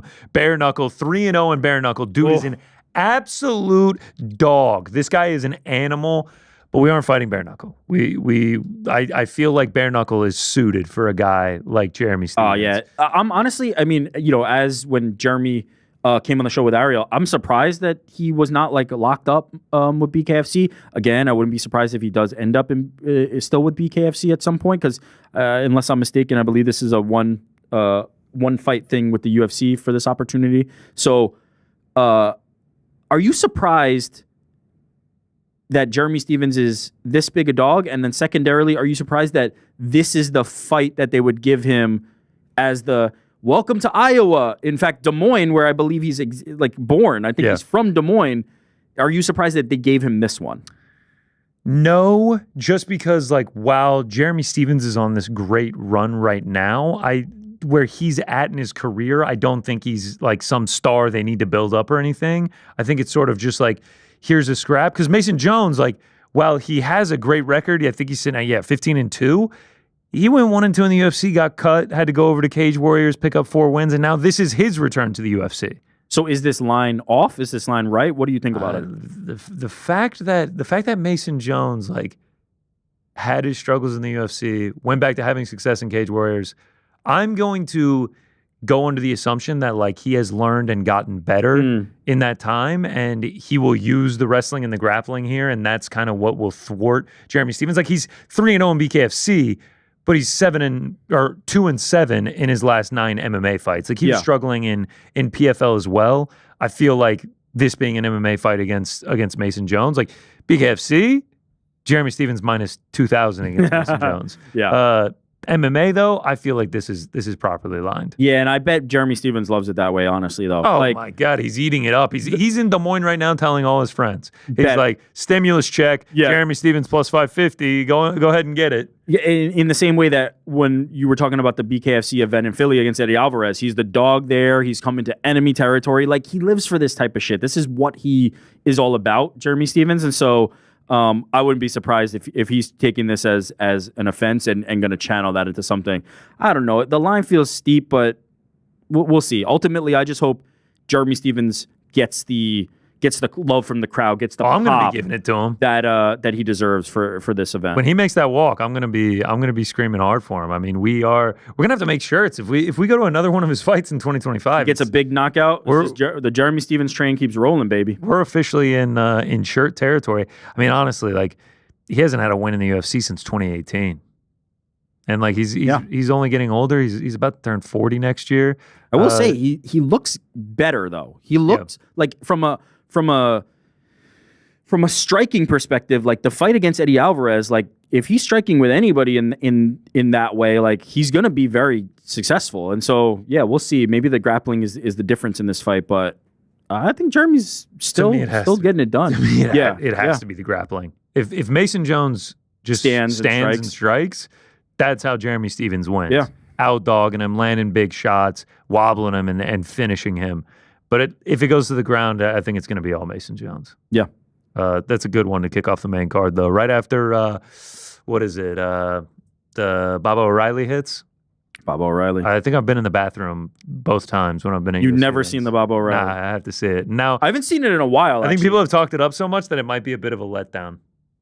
No. Okay. Absolutely not. Well, I will be seated this time for it. It's one of those things that people will hype it up for you, hype it up for you, hype it up for you, and then it actually delivers every time. Not so much so that even if you've seen it 10 times, you will still enjoy it. All right, man. It's great. I do want to come out and say something though. Like I'm a little bit nervous. Uh-oh. We might be entering like cursed territory. What are we talking about here? July 2022, I go to UFC Long Island. It's a pretty good card. Like, it's a decent card. We have some good times. Like, it wasn't that crazy. Get to the main event. That was Ortega Yair? Ortega Yair won with the injury. Completely sucked the entire wind out of the stadium. Everyone's like, oh, so now we just, like, leave? Like, that's how this ends? Like, and it was, like, such a bummer to end the card. And, like, it was a decent card leading up to that. And I had so much money on Ortega sub 2-3-4, and then when they rematch, he gets the sub round 3. Don't need to talk about that though. And then the other UFC event I went to was Atlantic City last year. 1 million eye pokes, snoozer main event, like shitty card. Like it was just like you're cursing the in person. If Des Moines, I've also lost money on my bets both times in person. If Des Moines does not deliver and I lose money on my bets. No more UFC for you. Well, then Atlanta will be the final test. Okay. BKFC, super successful. Great night. BKFC was fucking fantastic. Sick. That was actually the best night of... I am in agreement with Jeff Molina at this point. That was the best night of fights I've been to. It was so much fun. It was pretty great. So yeah, maybe we only send you to BKFC events and no longer boxing. UFC. I've been to I was at Ryan Garcia, Devin Haney last year. Banger. Insane fight. And I was at Katie Taylor, Amanda Serrano 1. Those are 2 pretty good ones. The boxing fights deliver. PFL, I've even had fun at. Yeah, we've been for a few championships and things. Man, I've had some great times. I just like jinx. I was at Bellator when Rafion Stotts ran up into the stands. Where was that, Mohegan? Shout out to Mohegan. I was at LFA 126. Holy shit, I forgot you went to LFA. Man, you've been to a lot more events than I was thinking. Yeah. You've been busy. This weekend, though, we break it. And the reason that I think of that is because Misha Tate takes on Yana Santos. And I also saw Misha Tate at UFC Long Island. Unfortunately, she lost to Lauren Murphy in that one. But we're going to turn the tide here. The comeback is on. Got a win back in in December of 2023, and now she gets Yana Santos. Yeah, I have to look up what. So Misha's last fight. Oh, Julia Avila. Yeah, December 23. I don't know if we're in comeback. Wait, had she retired before that or retired after that? I think she retired before that. And then came back for the Julia fight. Yeah, I think that was the case. And what was Yana Santos' last fight? Yana Santos. Let's see. Hold on. It was, what are we doing? This should just be one click away. Chelsea Chandler. The old she won, Santos Chandler. Legendary matchup. Yeah, look, I mean, let's call it what it is. It's both been rough sledding in their last couple, but they both won their last fights. Look, Miesha Tate has name value. For sure. And she's never going to be too far from like a real title conversation just on the basis of the fact that she's one of the biggest names the UFC still has. She is an OG of this sport and still competing. And so if she's able to put together a few wins, she will continue to pop back up. And she has I wonder, does Kayla Harrison have any history with Miesha Tate? Did Miesha Tate? I saw Miesha Tate potentially calling her out if she gets a win, but I don't know. Do we Well, we know Pena, right? There's history there, but is there history with Kayla? Look, there's not a lot on the line here for Yana Santos, but there's something on the line here for Miesha Tate. If she can continue to rack up a few wins and keep herself relevant, I wouldn't be surprised if all of a sudden she's knocking on the door of a title shot. Kayla Harrison goes Juliana Pena, Amanda Nunes, Miesha Tate. She's knocking off all the old guard. Pena goes Kayla Harrison, Amanda Nunes, Miesha Tate. There you go. That would be something. We will see. I think if Miesha Tate goes to the grappling, she can have some success and get kind of like a boring decision win. I think so. I think she'll win this fight. A couple other ones: Marina Rodriguez versus Jillian Robertson. I remember just a few short years ago, Marina Rodriguez was like the next title challenger at 115. Was on a great run. I know she was like 35 at the time, but had wins over Yan Jiaonan, Mackenzie Dern, Michelle Watterson, Amanda Hebas, and now she's 1-4 since. 38 years old and a plus 230 to Jillian Robertson. I'm with you in terms of like the where Marina Rodriguez was and now where she is, but man, the story is Jillian Robertson for me. Like she's won 3 in a row. Shout out to Dean Thomas. Yeah, shout out to Dean Thomas. Her grappling is next level. Her grappling is next level, and if she is able to take this to the ground, I just don't see how most people in the division are able to stand up to it. Like she is an absolute wizard down there. I've seen Marina Rodriguez get frustrated when she's down there. If she can get it there, if she can't, now in a world where she can't get it there, I could see Marina having some success because on the feet, like she's still pretty game there. But if it hits the mat, it's going to be all Jillian. I expect that it will hit the mat at some point, and I think she'll be able to close the show. But yeah, you said shout out Dean Thomas. Like what a story. He's talked about like how she was taking like cardio kickboxing or something, just like something to stay in shape, and all of a sudden like has found herself on a 3-fight win streak in the UFC, potentially 4. Like she's a real contender. I'm a believer in the skill set of Jillian Robertson. Yeah, she's incredible. Still only 29. Yeah, the Savage. The name matches up to it. Azamat Bakayev taking on Ryan Loder. That should be okay. Gaston Bolanos. Shout out to Juliana Pena. She has a big crush on Gaston. Shout out. If I'm remembering that correctly. Another shout out. I think it is the Dream Killer, Gaston Bolanos. That was her Parlay Pals pick one week against Kwong Le. Okay. Dantel Mays. Did it hit when she picked him? No. Oh. But we didn't have to talk about that. Dantel Mays, 11-8, 1-3 in his last 4. It'll be a scrap. I think Thomas Peterson probably gets that one done. 2 ships passing in the heavyweight night there. And then Juliana Miller. Oh, is she back? All right, I love that. She's back, man. At one point, like the next big thing after her appearance on Tough, but unfortunately gets a loss to Veronica Hardy and a loss to Luana Santos. Now finds herself as an underdog to Ivana Petrovic. Hasn't fought since 2023. So yeah, comeback for her. I'm still excited to see her. I think there's still something. She's got personality. She's fun to watch, but now finds herself at 3-3. Would go to sub 500 with a loss here. She's only 28. I think we'll turn it around here. Yeah. That's the curtain jerker for you on UFC Des Moines. We will be seated. We will be there. We will be in the house. Corn firmly planted on the head. Us, camera guy Nick, TST, gonna film a fight feast beforehand. Frank, you coming? Yeah, Right. absolutely, man. Just hold your breath. Change your mind last minute? Last minute, yeah. Still got to decide where we're doing fight feast at. Oh, you should hold that thought. Oh? You'll there'll be some suggestions later on. Oh, let's go. We'll take all the suggestions. Jordan's given us suggestions. I can't wait. I'm jazzed. I'm jazzed up. I got Jazz is such a my dad. Shout out to your dad. Who said that? Oh, Stone Cold Steve Austin said it. I picked it up. There from you him. go. That's my dad. Just jazzed up about it. I can't wait. That's my Texas dad right there. I got Comfort Plus. Camera guy Nick in first class. I'm back in the rear. I'm in the caboose. I can't wait, man. You think You can't wait for me to be should we start like UFC chants on there? up the road. Yeah. Okay. Des Moines. We're going to look like we're that bachelor party. And everyone's going to be like, they must be going to UFC Des Moines tonight. For sure, when they see me, you, TST, and camera guy. TST touching down tomorrow. Great. Okay, we didn't talk at all. Is TST coming with us as well on our flight? No, he's not, right? No. He gets there tomorrow. Oh, yeah. No, he'll he's be there touching tomorrow. down there tomorrow. Yeah.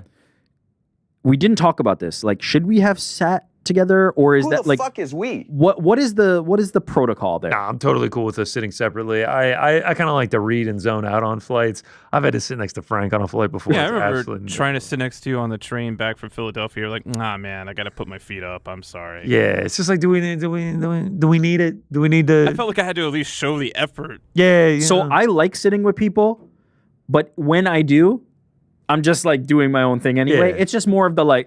when You're what about this? in the office with us or in the control room, you're just doing your own thing anyway. Yeah, just do I mean, I don't know if you guys have noticed, I actually have a mornings I long go and sit by story. myself. Yeah, you I like literally it. separate myself. I've been telling a story about zombies and finding $20 to Rick for years now. I'm on chapter 39. I've never heard this story. Exactly my point. It's he'll start talking about something, and then when he realizes you're not listening, he completely changed the subject to something fucking absurd, and it just proves that you're not listening. Zombies and $20. Yeah, he'll be like, I'm gonna keep my ears. Yeah, so I was on the train this morning, and I was having my bagel, and then he realizes you're not listening. He's like, and then a zombie came up and took it, and then I found $20 in my back pocket. And then the person's just like, oh shit, nice. Yeah, They hit you with the damn, that's crazy. Well, that's when I just killed somebody in Magic. Shout out to MTG Arena.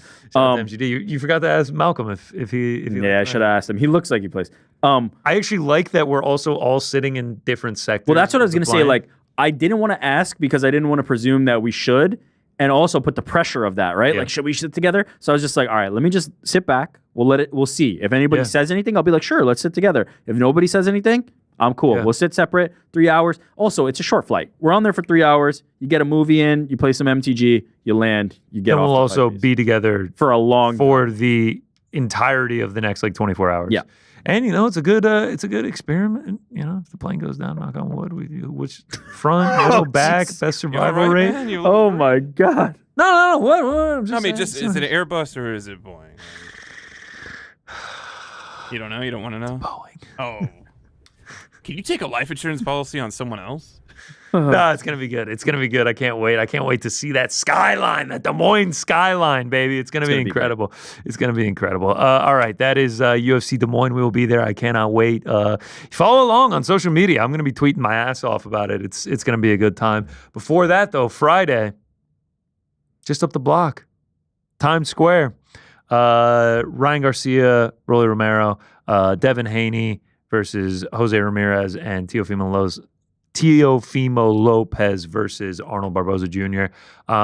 Your thoughts going into this 5-fight card? Because they also have the Japanese dude going. There's one fight undercard, and then the NYPD versus Fire Department. Yeah, I mean, obviously those are what's the word? Not Charity match. No, I was going to say Exhibition? not replacement talent. Supplemental, it's supplementing the card. I'm forgetting. There's a term that's often used, but either way, it is enhancement talent. It is clearly about these 3 fights. I have to admit, I'm okay with these 3 fights. Ultimately, I'm more interested in the Times Square spectacle of it all. I think what this looks like. How does the crowd, if there is a crowd, look? All these things, I'm intrigued by that much more than I am by the matchups. If I had it my way, it would be Ryan Garcia versus Devin Haney. Maybe there's a reason it's not happening. Maybe there's a reason they're setting it up this way to build toward it. To me, that it's there. And so much so that at the press conference, the most interesting moments are when Ryan Garcia and Bill Haney or Devin Haney are interacting. We saw that moment from Ryan Garcia at the press conference just yesterday. Devin needed his daddy here. Happened to Ryan Garcia. This is not the same Ryan Garcia. No, at all. No. I got multiple personalities, bitch. Listen, everyone I got multiple personalities, bitch. This is going to be and you don't want to see the crazy one. You want to see the crazy personality, bitch. Wait, listen. I'm not a you and your son is some bitches. You the biggest bitch out of all of them. You a big bitch. That's why you was a pig, right? Apologies for the bad language. You a little bitch. Shout out to you a bitch. It's coming back. It's coming back. I'm not gonna lie, Devin Haney being like he's coming back. He's coming back. I'm with Eddie Hearn, what he said to Helwani on, I think it was Tuesday, when he was just like, like 15%, 20% of like where he was at last April.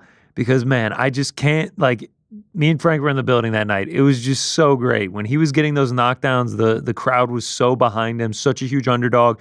And, like, hindsight's 2020. Going into that fight, it was like, dude, Devin Haney's going to dog walk this guy. He is out of his wits. He doesn't know what's going on. Guy, yeah. He's a pound-for-pound guy. He's drinking beers at the weigh-ins. He doesn't know what's going on. And then Ryan Garcia comes out, drops him 3 times throughout the fight, like going crazy. Probably could have stopped it at one point. Missed weight. Yeah, missed weight and was just like, well, you're getting the money, so you're fighting me, bitch. Like, it's just like, seeing that come out, like, kind of got me hyped up. But it does take it away that they're not fighting. That's the thing. Even the promo was just between them two. Like, the promo for it, promo. I don't know if they're paying so much money for the Times Square rental that, like, they couldn't pay for them to rematch. Like, I don't know. I mean, they have to pay their purses either way. They're paying. They're in the same city. It's like, I need a good reason for why this thing isn't happening. Like, I just don't, like, it feels like it should be this one. That moment at the press conference, those are not the guys fighting. I mean, it says it all at the same time. Because, like, as much as, like, I enjoy the Garcia banter and, like, I thought it was so great, like, the looking over at Ariel and being like, I'm like that. Yeah. And, like, he's, like, getting all crazy, and then he's on the subway the next day, and, like, the picture of him, like, flexing over Devin Haney's body, like, after he knocked him down once, and, like, he was just, like, such a showman that night. Like, I'm just not as excited for Romero and Ramirez going against these guys. No, I'm in the same boat as you. The one thing I'll say is, perhaps it would be good for Devin Haney, not necessarily for Ryan Garcia. I'm not worried about that side of the fence. Perhaps it would be good for Devin Haney, though, to get his confidence back before going into a fight against Ryan Garcia. Because Devin Haney isn't wrong. Like, he did pop. Oh, yeah. Like, so, like, he has the excuse. Devin Haney's not wrong. And to the point that Devin Haney was very unfairly kind of criticized when he was trying to say that Ryan Garcia should be punished for positive tests and all those things that he was saying early on. There was a lot of, like, you're this, you're that, the other. No, Devin Haney's in the right here. Devin Haney did nothing wrong. Like, bro, he lost the fight, but he did not do anything. Ryan Garcia was in the wrong there. But I say that to say that's the lowest moment in Devin Haney's boxing career. Like, I don't want to claim his life because I don't know, his personal struggles, anything he's gone through. Those pictures. But you can't erase what Ryan Garcia did to you. And to go right back into that against Ryan Garcia, maybe it is good that Devin Haney gets one more. Yeah. And so maybe it's good that Devin Haney gets to get his confidence back. He's a massive favorite. He should win this fight. Ryan Garcia is a massive favorite. He should win his fight. Those two should match next. So maybe this was the path we needed to get back there, because I would be concerned if Devin Haney was walking straight back into the Ryan Garcia fight. So that's the silver lining that I'm taking from this. They both are able to get a win here. They'll get Ryan will have this full build to this fight, mostly normal, right? No, we don't see the manic kind of personality in the antics. We saw it there, but he was even playing it up. He was like saying, "Don't make me bring it out." And we see Devin potentially personality. And we see Devin get back on track potentially, right? You erase the taste of that from your mouth in the Ryan Garcia fight, and then they fight. So I'm okay with it. It's not my ideal, but I'm okay with it. And anytime you get to see Ryan Garcia fight, I think that's excitement, that's spectacle. Devin Haney, hopefully he returns to that, like, top pound for pound fighter form, right? That guy that everybody was like, man, this might be the best guy in this division. I think he needs to kind of have a showcase that brings him back to there. And then I think, Lopez and Barboza Jr. is the best fight that we've got of those three. Easily. it's and so much so that you mentioned Ariel and Ade. Ade was saying that he wouldn't be surprised if Barboza is able to pull the upset of the 3 fights, and it's certainly the closest odds. He's up and down. I was gonna say, we talk about like don't really know where they're at mentally. Like Teofimo, like it's hard to gauge where he's at sometimes. I will say though, maybe this is controversial, maybe it's not. At their best, at their absolute peaks, I think Teofimo is the best one on the card. I think Teofimo is the best boxer. I think he's better than Devin Haney. I think he's better than Ryan Garcia at his best. There's been some odd performances where he's not at his best. When he's at his best, I think he's the best one. And so, yeah, it's an opportunity for him again in a fight where you're looking at the billboard and those 2 guys are above you. If you're Teofimo Lopez, put on a performance that makes them go, why am I not the top of the billboard? That the next time out, they should be on my card. I should be the headliner. I think he has that potential in him. Will we see it is the question. And then for Barboza, a huge opportunity on a massive card. The eyes of the boxing world are going to be on this. I don't know how much mainstream, like outside the boxing bubble this is going to get, but the eyes of the boxing world are going to be on this. And if Barboza can get this done against a guy in Teofimo Lopez who has a massive name, that's a big thing for him. I mean, absolutely, especially being in Times Square, like you get that spectacle. Like I talked to my parents about this last night and they were just like, we saw there's a boxing match in Times Square. They don't know who's on it, but like they know that it's happening in Times Square. There's a picture of it right there. It's like, it's a tough thing to pull off. Like I want to see how it's going to look on the broadcast. I don't really think this is like a service for in-person fans. I think it's more for like a spectacle on the broadcast. So I'm very interested to see what they do. I'm interested to see how much of Times Square you can see from the ring. That's going to be the maker, right? I think you go with a different camera angle rather than like the vaulted down. I think you do more like try to get more like on plane with it so you can get things and maybe change up the lens. Like I think you really need to make it like if it just looks like a ring up there, like any other boxing match, like say like how like we always say with the UFC, doesn't matter what stadiums it's in. Once the fight starts, it's all the same. Whether it's Apex, you got to be Stadium. able to see the ball, right? Otherwise, the ball? like, what was the ball? You'd have to be angled like straight up, man. I mean, they gotta figure it out. They got to figure it out. Back to Devin Haney. It's like death taxes Devin Haney by decision. Like he needs a finish to kind of like vault him up. Like he's a minus 1,300, but the fight to go to a decision is like -5. Yeah. I wouldn't say he needs it because we know the next fight is going to be Ryan Garcia, right? Yeah. It has to be. So nothing will change if he gets a decision or a finish. But for himself and for the people who support him and his confidence, you want to have a showcase fight because again, that Ryan Garcia fight was as bad as it gets for a top level boxer. Like he got beat up from pillar to post. And now, if you're Haney, you go, yeah, well, he was on this, that, the other, and he was out of his mind. And if we do it on fair playing field, it wouldn't look like that. That's one thing, but you can't erase what happened in that ring in your head. You know what happened in there, and that's hard. 100%. So I think he needs for his confidence to have a performance like that. But like in terms of like the actual way it plays out, even if he wins a dominant decision, as Haney has been known to kind of do, it's still a meeting with Ryan Garcia next. Or if it's not, my God, like what are we doing here? But it has to. It will be Ryan Garcia. Wouldn't shock me. Boxing's weird. The way boxing works. Boxing has been in a much better spot at making these fights lately. I'm gonna leave it in the hands of the boxing gods, and hopefully we will get Garcia and Haney. But either way, I'm locked in. I'm interested to see how this looks in Times Square. It's going to be exciting to see how it looks not only on the broadcast, but New York is a boxing hungry city. Like people really enjoy boxing here, and they're talking about 300 fans. Like 300 fans inside those fences, if that's what they're talking about. If that's all they have is what's fenced off, Times Square, there's 9 million, 10 million people in this city. Like. You ain't going to be able to limit that to 300 people. It's like when you go to the hot dog eating contest down in Coney Island, it's like 1,000 people, but surrounding the stage is like tens of thousands. Yeah. So I'm very curious to see like what crowd control is like, what the whole scene is. Ryan Garcia, to Helwani mentioned like he might be pulling up in a yellow cab. Taxi, what's the walkout's going to be like? It's just something that you want to tune in to just be like, what is even going on here? And like there's also. It starts earlier, and they only have X number of fights on it because they have to be out by a certain time. Like, obviously, Times Square, one of the most crowded places in the entire world. Like, they're going to be strict with, like, all right, get out and clean up. You have to imagine, though, that no expense from Turkey, Ring, DAZN was spared to make this reality happen, right? Everything that you're talking about, you wouldn't do this just to shoot it the same way, just to have the entrances go the same way. You have to imagine that they've anticipated this, and you have to imagine that they've got something cool planned. And so I'm most excited to find out what that is. And they've done a good job. Look, as you said, your family is talking about there's a boxing match in Times Square. Everybody knows about this. They may not know Ryan. They may not know Devin. They may not know Teofimo.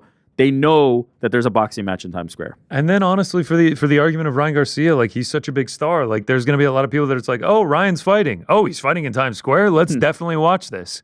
So it'll be very interesting. Can't wait. Friday. That's going to be a good one. Next up. What? I'm laughing right now because I'm looking at our Slack.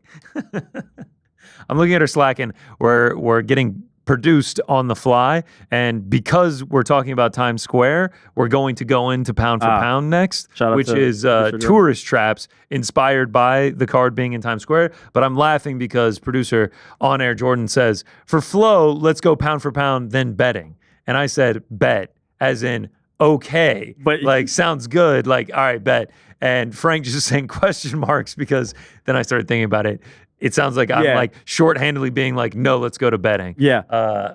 All clear though. Let's go to pound for pound rankings. This is so perfect. Traps. I'm so glad you've laid that out because I'm going to interject here and derail it completely because we forgot to mention that In A Way is also back. The Monster is coming back to the U.S. On Sunday, and it's a big weekend in combat sports. Massive. We would be remiss not to mention also Canelo. We didn't mention Canelo's fighting Williams In A Way on Saturday. Times Square. Like this is triple header for boxing. Des Moines for UFC. PFL's got a card tonight. Like it's just like combat sports. Like you're always spoiled as a fan with how much action. This weekend is a big one. All right, sorry. Now to what's the order, Frankie? What are we thinking? I think we're going to do it a little different today. Okay. We're going to end with Rick. Before him will be Connor, and then I will go before Connor. Okay, so always you first, though. Oh, yeah, I guess I'm excited for this. Let's get into it. Pound for pound tourist traps. Perfect. Yeah. So at the what is Jordan doing? Is he like repping his Knicks patch? What is that? He's holding up the Knicks because they Big game 6. Yeah, big game 6. Don't want to lose that one. Don't want to come back to the Garden, tie it up 3-3. Don't want to do that. No, we don't. We actually don't. Let's just finish it. So starting us off is my number 1. Wait, what? I'm sorry, number 5. I always screw that up. Yeah, Someone always in the yeah. chat is like, number 1. Yeah, you do All right. always screw that up. You know. So starting with number 5, it's Fisherman's Wharf in San Francisco. I actually enjoy Fisherman's Wharf. Oh, all right. Well, that's, Go to the me, In-N-Out at Fisherman's Wharf? I mean, it's whatever. What I do like is the area next to Fisherman's Wharf where there are like the seals come like once a day to hang out. Like that's cool. That's what people should be going to San Francisco for, not Fisherman's Wharf. I actually am with you that like Fisherman's Wharf exactly, like the wharf itself is touristy, but that area around it is very nice. Being on the water in San Francisco, love San Francisco. If you're already like to anyone who's listening to this, like if you're in the Bay Area, go check out Berkeley. Keep going. Go see the coastal redwood trees. Like don't fall into the trap, which is Fisherman's Wharf. Go down to Santa Cruz. It's I mean the whole like that whole Northern California. Go up to Napa, Northern. I'm a NoCal over SoCal guy. How many times have you guys been to Cali? I used to live there. My brother lives there, so I go there all the time. Okay, because I've only been a handful of times, so I don't have like the Cali knowledge. Like, yeah, I mean also like my aunts and uncles live there as well, so I've been going to California since I was a kid. All right, but now like my brother has his wife, 3 kids out there. I was last out there last summer. I hope I go again this year. I mean it's the best. Been out there, Pebble Beach, US Open. Shout out. But what's not the best is Fisherman's Wharf. Number 4 fuck Fisherman's Wharf is Pike Place Market. Yeah, up in Seattle. Look, I get it. The sign's there. You want to have a picture of it to show that you've been in Seattle. But there are so many coffee shops. The original Starbucks, I think, should trump this. I think there's enough record stores to keep yourself busy. No reason to go to this busy, gross can I ask? Farmer's market that's no different than any other farmer's market. Can I make a request? I mean, please. Sure. I think we need to tee some of these up ahead of time. I don't know what this is. Wow. You haven't told me what this actually is, and I don't know what it is. That's where they throw the fish. You know, the other day Pike Place someone Market said, in Seattle? out of all of us, Yes. some of us are more cultured than others, and I didn't know like who would come after me or who would be at the bottom of the list, but I think they just... Well, have you ever been to Seattle? No. I mean, you've literally There never you seen go. that picture before? Like, I've never seen that picture. Never been to Seattle, and I don't care about Starbucks. The most famous Starbucks roast is Pike Place roast. Okay, when you said you want to go to the original Starbucks, I thought in my head, what a chump you are for even thinking that. Wow.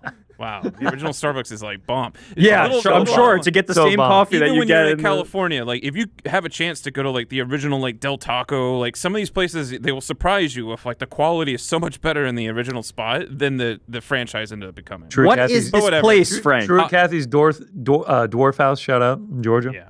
Going to my number 3. What is that place? Don't know. There is an area in Tech. Oh, by the way, all of these are places that I've been to. That was kind of a little prerequisite I made for myself. So for those at home that don't know anything, there is an area in the panhandle of Texas called Amarillo, Texas, and there's a highway. Used to be Route 66, became I think I-40, Interstate 40, Route 66. Yeah. No, Route.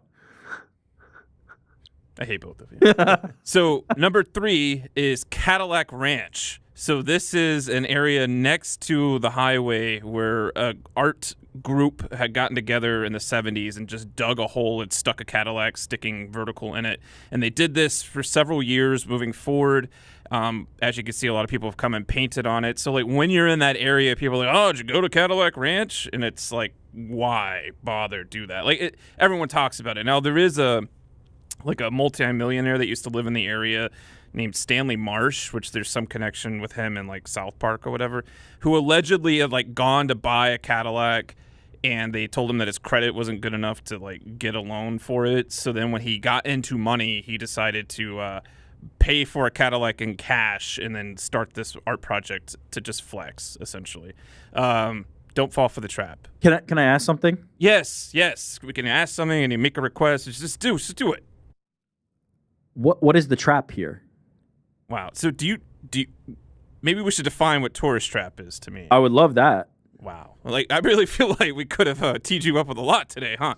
But ultimately a tourist trap to me is like when people are like, you got to do this thing, you can't miss this, go check it out, and then you go and it's like, meh, like what was? And then you go, it's overcrowded, it's underwhelming, you actually did not need to go at all. It's just a place that like there's a million of them in New York where you go and you just look around and you're just like, it is nothing but tourists here.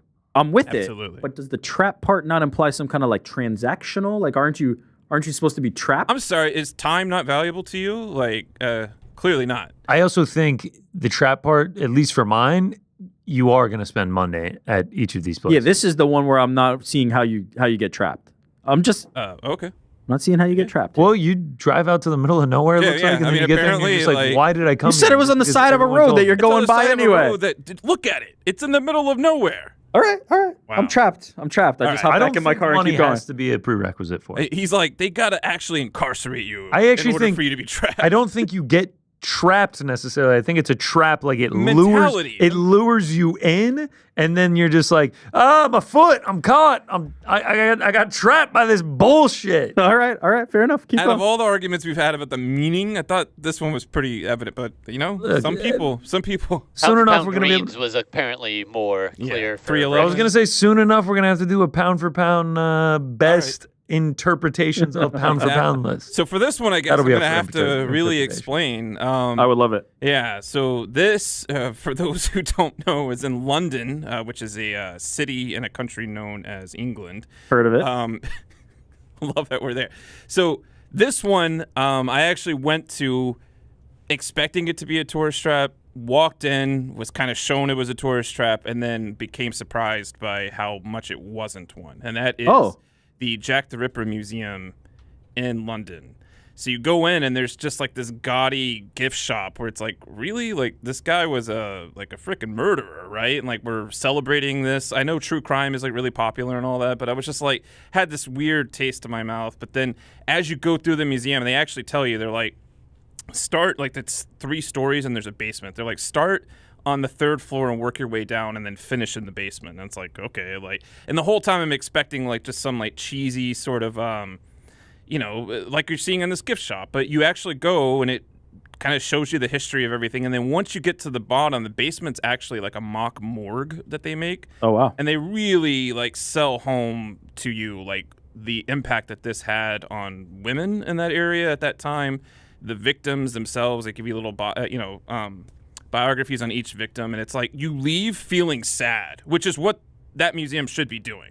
So again, the trap here is you walk in like, oh, murder, I love it, and then you leave and you're like, murder is very serious, and like we really have an issue as a society. So you've been trapped into confronting your feelings. Yeah. So you enjoyed this? Oh yeah, it's one of those where I would recommend for people to like, if you like history and you want to like feel something real, please check out the Jack the Ripper Museum. By the way, Frank just said he loves murder, so everyone no. around Frank. He loved murder. Then he went there, and he no longer loved murder. He was very sad about murder. Murder's bad. I feel like you can't have enjoyed a tourist trap. Oh really? All right, well then wait for my number one. Wait!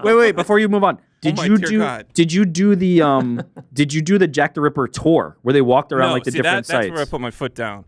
However, you're walking around Whitechapel. I did that. That's cute. You're walking around Whitechapel. It's pretty easy to put 2 and 2 together. Of like, especially if you've gone in the museum before, like oh, that's where that was. Okay, that's where another. Oh, you're like a Jack the Ripper biographer. Okay, fair enough. Yeah, someone in the chat asked me yesterday, what is my favorite graphic novel? For the record, for those who weren't on the chat, it's From Hell, written by Alan Moore. Great movie.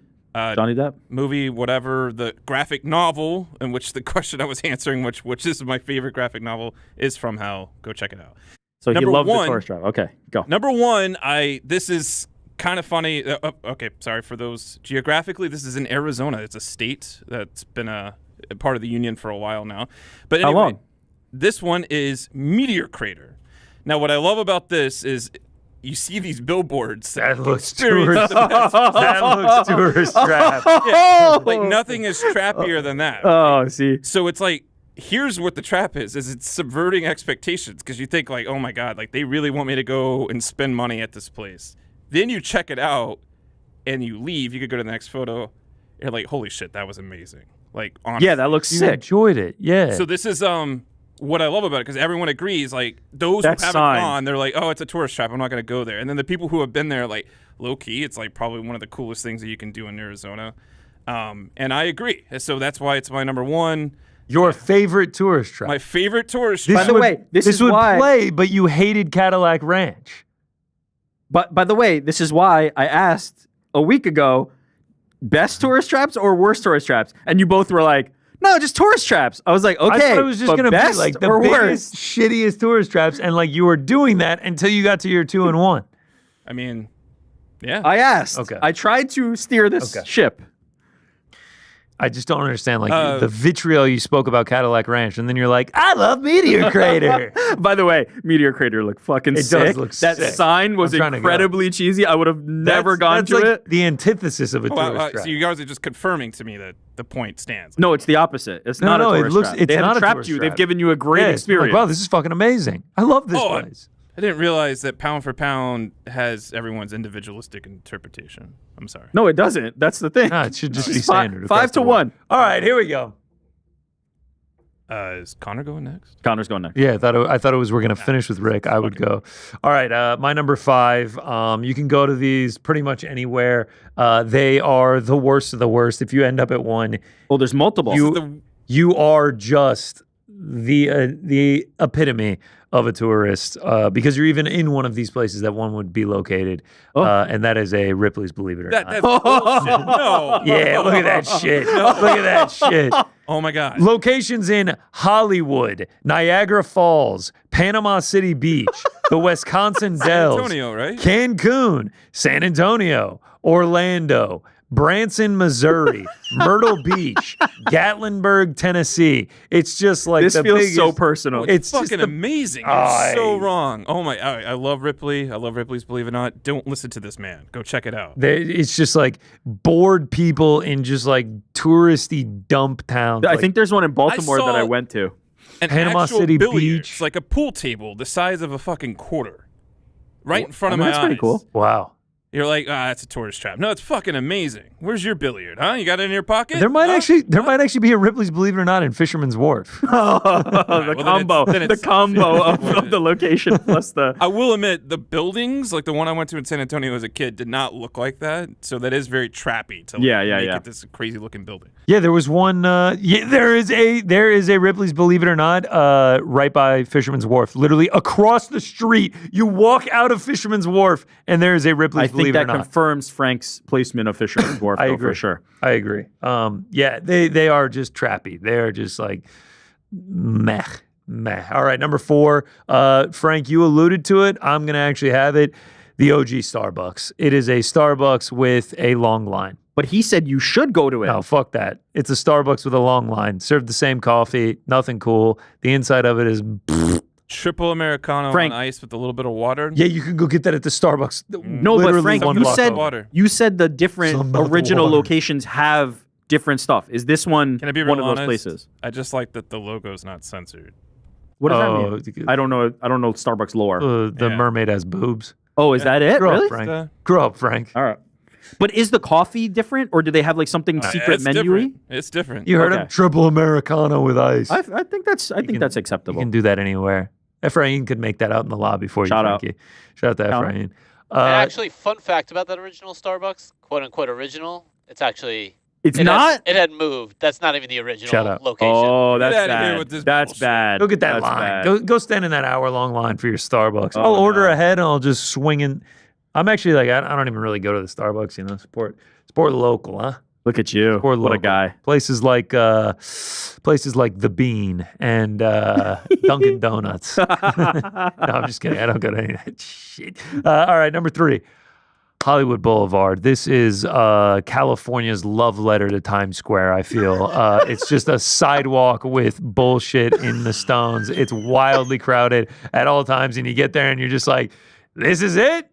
That's all it is. It's just like, this is it? This overcrowded mess with a bunch of pudgy Americans taking pictures with a sidewalk? Like, what are you going to do with that picture? I took a picture with a sidewalk that says a celebrity I'm obsessed with's name. We should say that this specific stretch, these stars around are called the Walk of Fame. Yeah, they are where Hollywood Boulevard Walk of Fame, entertainment celebrities get placed on the floor. Yeah, if you don't know about it, a PR team for a celebrity pays a bunch of money and then they get boop, boop, beep. There it is. You get your old pale pink star. It's the defining moment of many actors' careers. Connor says, fuck off. Fuck off.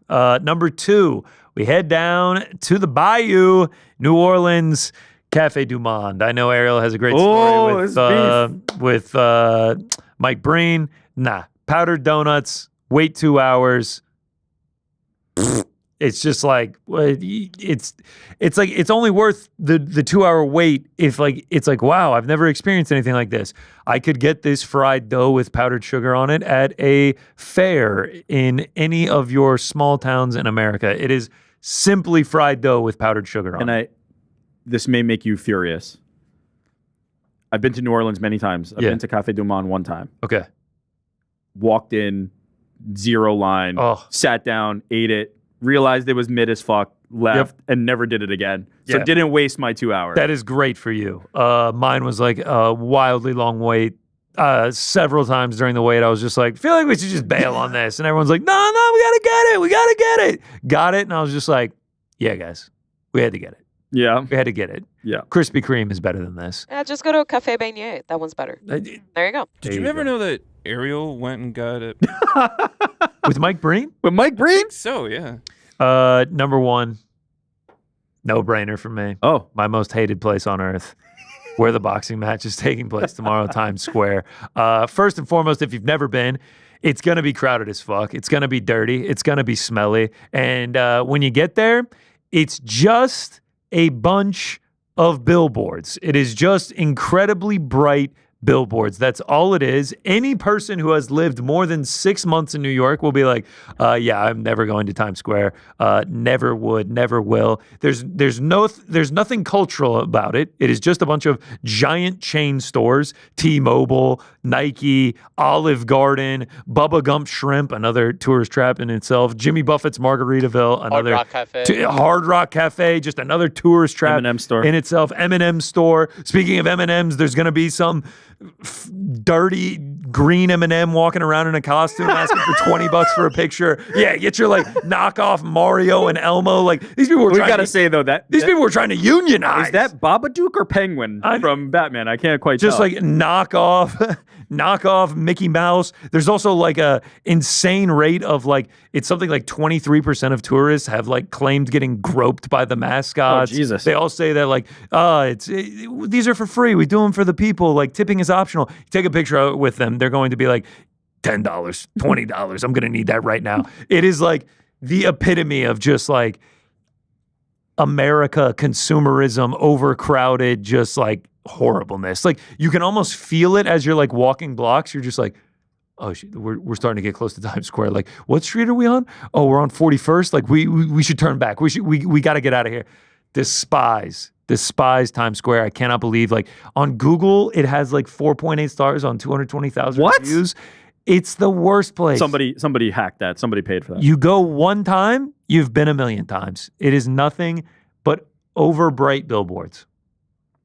Are you guys like me? Where you Very like solid argument. cringe when you have to walk through it? The only reason I cringe is because I'm so uncomfortable and it's so crowded and it's like there are no like normal people. Like it's just people stopping to take pictures. I get it. Like the first time you go, it's like, wait, it's just a bunch of billboards? I still need to get a picture of this, but it's just like, I cringe. I do have to make a shout out to the real ones in the chat that might know. If you're in New York and you're like, you know what, I'm listening to the boys in the back, I'm going to avoid Times Square like the plague. I hear you, but if you're a fan of like Gundam or any anime, you have to go to Tamashii Nations. It's the only one in the United States. It's right by Times Square. Go check it out. Just get in there, get out. Do your business. I like the asterisk rank. I like that. That's good by you. One of my best memories of Times Square, I was going with my girlfriend at the time, and like we were getting off the subway, and I was like, it smells like the subway's kind of empty right now. It smells like, is that like iron? Like what is that? Was somebody bleeding? Keep walking. No, someone wasn't bleeding. There was a crime scene, and it was like a lake of blood in the thing. I was like, That's settling to see. Oh, New York City. Shout out. Greatest city in the world. It's a perfect transition to me because you mentioned like the stores around and the prices of things. I had a criteria. Clearly, Frank was not with us on this. I had a criteria for a tourist trap. The trap part of the tourist trap is important. And so get on with it. This was my criteria. 1, lots of people. Crowded, right? Has to be. Number 2, can't just be Cadillac sitting on the side of the road that you could pull over and drive away. Couldn't take a cool picture if you wanted to. Yeah. Can't just like pull over and then drive away. 2, we heard you the first time. Has to detract from an otherwise good area, right? This could be something. But unfortunately, due to this, you have detracted from what is a spectacular experience. There are other things around here that are fantastic. You are bringing it down. And number 3, you have to have overpriced bullshit. There has to be overpriced bullshit. Otherwise, it is not a tourist trap. I agree that is with the all key. these things. The idea of the tourist trap is we are attracting you here as tourists so you can spend your money and we get over on you because you just paid 6x for some garbage. And in 6 months, you're at the gym. In 6 years, you're at the gym with an old, tattered Times Square sweater, and you're like, that's it. Why did I pay $85? Why did I buy M&Ms that cost $40 when a pack costs 50 cents over there? I have a horrible admission. I love the M&M. Yeah, it's Times Square bullshit. The M&M store is actually pretty sick. Number 5. We did not fall into this tourist trap, but many do. Out in old Philadelphia, Hats and Geno's, right across the street from each other. Epic places. The rivalry, the cheesesteaks signs that are fucking garbage, that are not good cheesesteaks. Don't go there. Don't fall into it. I don't care what you've heard about, they have the thing and they're across from each other and there's this there's 10 better places to go buy a cheesesteak in Philadelphia. Yet, because of the name, because of the history, because of the stories, people continue to line up there and eat inferior cheesesteaks. You have been trapped. I feel bad for you. Do not go. There are plenty of better places in Philadelphia. And if you want to know where some of those places are, you can watch the Fight Feast right here on this YouTube channel. GC did a great job breaking them all down. Okay, number 4. This one's in Hawaii, baby. A place I love, a place I've been to, but this is just not it. when you are in the most beautiful place in the world, I will tell you one place you do not go to, and that's the Dole Plantation. Do not go to the Dole Plantation. You may think, wow, Dole, I know that brand. That's great. Oh, don't they make Dole Whip? Dole Whip is... Have you ever had Dole Whip? I have had Dole Whip. I've never been to Hawaii. Okay. Dole Whip is fantastic. And they have a Dole Whip machine here. They have many servings of Dole Whip. But what else they have is just a bunch of fucking pineapples. There's nothing there. There is no cool story. There's nothing more to it. You convince yourself that you're going here and you're going to learn something. You're going to see something. Nope. It's just some pineapples. And it's horrible. And you should not go there. And there are many better things to do in Hawaii. And yet, people fall into this trap. Dole Plantation, don't do it. Do literally anything else while you're in Hawaii. Go to the beach. Go to a free beach. Go to Cam 4. All right. Number 3. This one. Great list, man. Yeah, I mean, there's a criteria. You actually have to have. It's beautiful. When you pull over to the side of the road, it doesn't quite trap you. Number 3, Atlantic City Boardwalk. Absolute dump of a place. Nothing happening here other than commerce. I believe it's one of the oldest and longest, and that's where it has kind of maintained its prevalence over the years. But it is just walking up and down and popping into t-shirt shops and eating overpriced bullshit. If you like walking, there's probably better places to walk. If you like spending money on trash, that's your location. Don't go to the Atlantic City Boardwalk, and quite frankly, maybe don't go to Atlantic City. Number 2. And you don't even really have fun. No, there's nothing there. There's nothing there. If you're in a casino, maybe you can find a way. Number 2. Shout out to the saltwater taffy though. That's really good. Yeah, but you're paying how much for it? I mean, a lot. $5 for a bag. Yeah, a lot. Number 2, Hollywood Boulevard, our own GC, aligned, very much aligned with you. Been, hated, didn't understand. I get the history. I get the moment for these celebrities, but for you, as you've very well laid out and astutely phrased it, why do you want to take a picture with a piece of sidewalk that has somebody's name on it? They charge you to take that photo, though, right? No. Oh, okay. They charge you to get on the sidewalk. No, there's lots of other things around there that are trying to trap you, Frank. In fact, shouldn't my pictures also have had more of the other touristy stuff? Did you provide him pictures? I did. I'll blame that on Air Jordan. I feel like some of mine also got used in Connor, so maybe it was a splitting of the thing. But yes, Frank, there's actually a lot of stores like in Times Square or other notable tourist traps where they're actually trying to sell you something, as opposed to when you pull off on the side of the road and there's nobody there trying to sell anything and it's just a bunch of cars lined up and then you can just take a picture and leave. There's no trapping in that, but here there's lots of things for sale. Number 1, easy call. Got him. The most obvious, Times Square. It's the worst place in the world in the best place in the world. It's absolute garbage. And I hate it. And as a lifelong New Yorker, you should never go. I mean, even look here, Grand Slam, #1 rated souvenir shop in New York. See, Frank, they're not actually selling it to you where you're standing. There's stores on the side that you have to go into. Actually, there's a turnstile where they charge you to come into Times Square. There you go. It's it's over on the side where they're here, come here, buy this crap. And yeah, Times Square is garbage. Crap. It's the list. It's the antithesis of New York. You're right back there, Frank. Yeah, Frank's taking it personal that he didn't understand the assignment. It's a really... Is that a weep or a laugh? Both.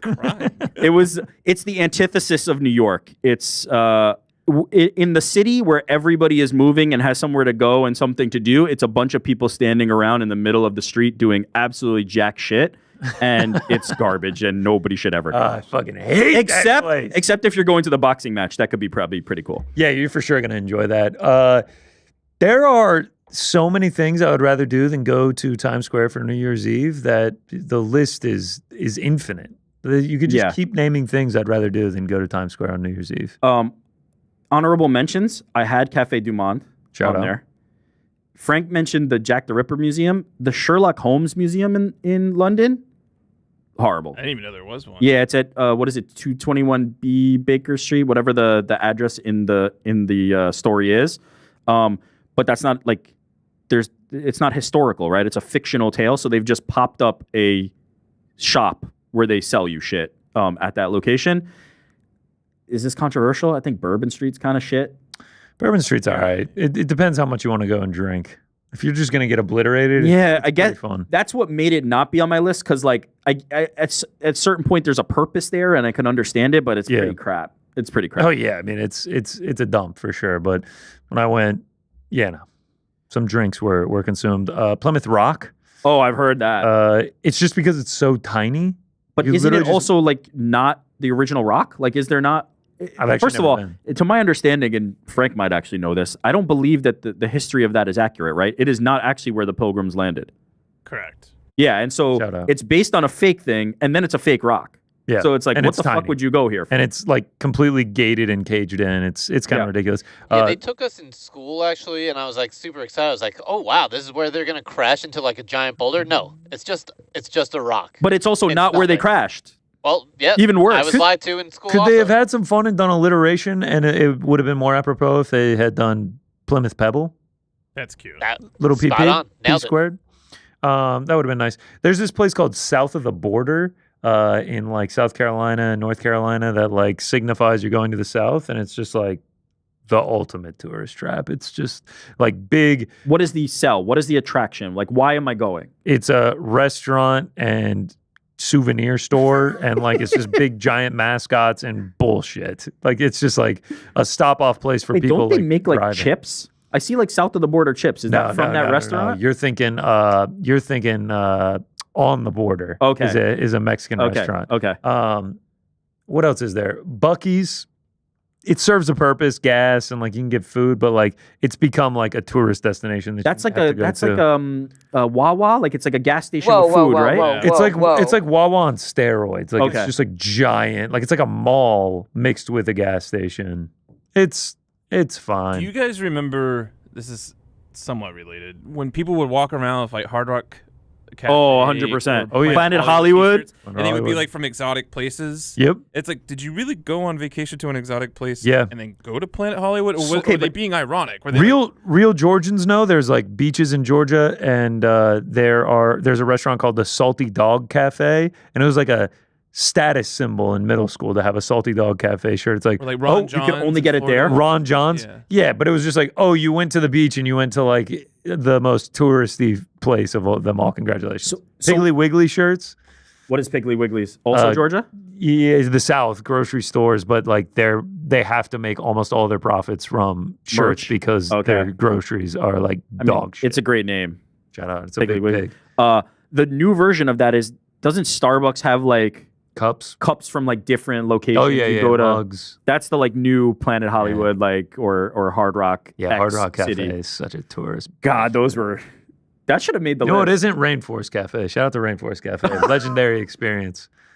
What if we kissed in the Rainforest Cafe, Frank? I actually really did like the Hard Rock Hotel in Vegas, though. Like, if you're a music fan, we'll stay there next time we go. Yeah, they had a lot of like old. They closed the Planet Hollywood, but is Hard Rock still open? No, they converted it recently, I think, to a new ownership. I don't think it's Hard Rock anymore. Maybe I'm wrong, but check into that. But I believe they had like old guitars and things from actual like music history. That is pretty cool. I'm gonna just stay at the Luxor. We used to have in Phoenix. We had Cooperstown. It was like Alice Cooper had his own. Oh, that's funny. I think in Cooperstown, like the baseball Hall of Fame. He was really big into baseball, so it was right by the Diamondbacks park or whatever. Oh, that's sick. I love that. However, what was funny is that the whole wait staff had to put on the Alice Cooper like black makeup, and that sucks. Yeah, like being that you're has like working the at runny the stores makeup, right? They all look completely depressed. And I was gonna say, imagine having a tough day at work and like you go to the bathroom and you look in the mirror and you're like, it's like Janine Garofalo and Cable Guy. It's like, welcome to Cooperstown. What can I get you? And it's like, look, man, just a smile. We're really going off the rails here, but last night I got home, Frank, and Office Space was on, and I watched the whole thing. Great movie, Frank. Such a great movie. Such a great movie. He goes the tchotchkes, whatever. Shenanigans? No, that's from South Park? No, it's like tchotchkes or something like that. Shenanigans is Office Space. Bennigan's. No. It was tchotchkes and Flanders or something. And she has to wear the flare. It was called tchotchkes in the movie? Tchotchkes. Really? Yeah, 15 pieces of flare. Jennifer Aniston. That's actually Mike Judge playing as the manager of tchotchkes. Yeah. It's so good. All right. Great movie. That's the pound for pound tourist traps. Let's recap the bets, give the bets for this weekend, do voicemails, and get the hell out of here. We got to get to Des Moines, baby. All right. Recapping last week, Parlay Pals, my picks, whichever one we want to put up first, we can go over it. All right. So I lose on UFC. I end up down like 3 units on that. If we can go to the next one. Yeah, down 3.29 units. But wow, you had a lot of action. Yeah, way too much action. Just threw in some long shot parlays, just small bets on those. But on the boxing, we won thanks to Chris Eubank Jr. So we won over the down 3.29 units. So the overall record counts just towards MMA, but ended up because of Chris Eubank Jr. Shout out to him. Parlay Pals, Michel Pereira costs us. Boy. Michel wins. We're in the green. It would have been great. But no. It is what it is with old Michel. All right, let's run through the big hitters real quick because we didn't hit, but there were some pretty crazy ones here. We start with Mr. Electrocute. Feels like I could shout this guy out every week. One of the sharpest in the game, and I really do mean that. He found a needle in the haystack. Went tie on most knockdowns in the Ian Gary Carlos Prates fight and decision as the exact method of victory. Plus 4,500 on that. DraftKings must have just made a mistake, but he put 500 Canadian dollars down, won 23,000 returned to him. And then he also hit another parlay, Abus by points, Onama by points, Machado Gary by points, plus 290, plus 185, plus 450, $100 wager, won him $6,113. Were there any knockdowns in that fight? No. So this is basically like you're betting on like Ian Gary by decision, but getting it at a crazy price. Crazy, insane. Wow. It didn't even have to be Ian Gary. It was just a fight 2. And you get Carlos, but the chances are, right, like if Gary's going to win decision, like, wow. Crazy. So it was pretty much just betting against Carlos Prates to win by knockout. Yeah. Wow. All right, we roll along. Oh, Del Red, man. Shout out to Del Red with this one. He goes, Matt Schnell to beat Jimmy Flick. He goes under 1.5 in the Anthony Smith Zhang Ming Yang fight. And he goes on Ikram to win in round 1. That's plus 112, minus 196. But then he goes Jocelyn Edwards to win by round 1, plus 900, throws that into the parlay. $20 bet, returns him 948. Don't know why you don't just take that as a single, but it's just like, yeah, we'll throw the plus 900 in the parlay. This is the Chris Cyborg, Michael Jackson parlay. Jocelyn Edwards had only ever gone to decisions. I think she had like one last second round 3 finish. And he's just like, yeah, I'm feeling Jocelyn Edwards round 1. Chelsea Chandler, I don't think had ever been finished. It's just like, sometimes I just have a hard time just why? But it's just like, Jocelyn Edwards, round 1. It worked. Shout out to him. We roll along. JRG 97 plus 41,135 turns $5 into 2,061. Chris Gutierrez by decision. Ikram Aliskerov by KO. Randy Brown by KO. Abus Magomedov by decision. David Onama moneyline. Zhang Ming Yang by KO. Ian Machado Gary by decision. Dart. Plus 41,135. Shout out to JRG 97. Imagine if he put 100 on that. Congratulations, wouldn't be working this week. 41K. He'd be pulling a Malcolm Wellmaker and leaving early. Cone Peasy, Jacqueline Amaram by sub round 2. Malcolm Wellmaker, KO, Ian Machado Gary by points. Parlayed them all up, plus 7,859. Wow. Insane. Shout out to Cone Peasy. Kenya, we've shouted him out a few times. He also nailed the most knockdowns tie, decision, and Ian Machado Gary money line. He added Ian Gary, unlike Mr. Electrocute. Put a lot less than Mr. Electrocute, but still unreal bet. Put like $15, turn it into like over 1,000. Is most knockdowns a bet that I'm not is that newer? I actually couldn't find it. It's a prop that I don't think was available in New York. I couldn't find it. Yeah, I hate that. Someone actually alerted to me. I think it was Jay Singh alerted it to me beforehand. He said to do most knockdowns, but I think he was shouting out Mr. Electrocute. But yeah, wasn't available. Most knockdowns is tasty. I like that. Congrats to anybody who can get that. All right. Last one, I think. Meek in her cheeks is his name on Twitter. 4-leg parlay plus $11,634 into 469. Wellmaker KO. Shout out to Wellmaker. In round 1, Chris Gutierrez by decision.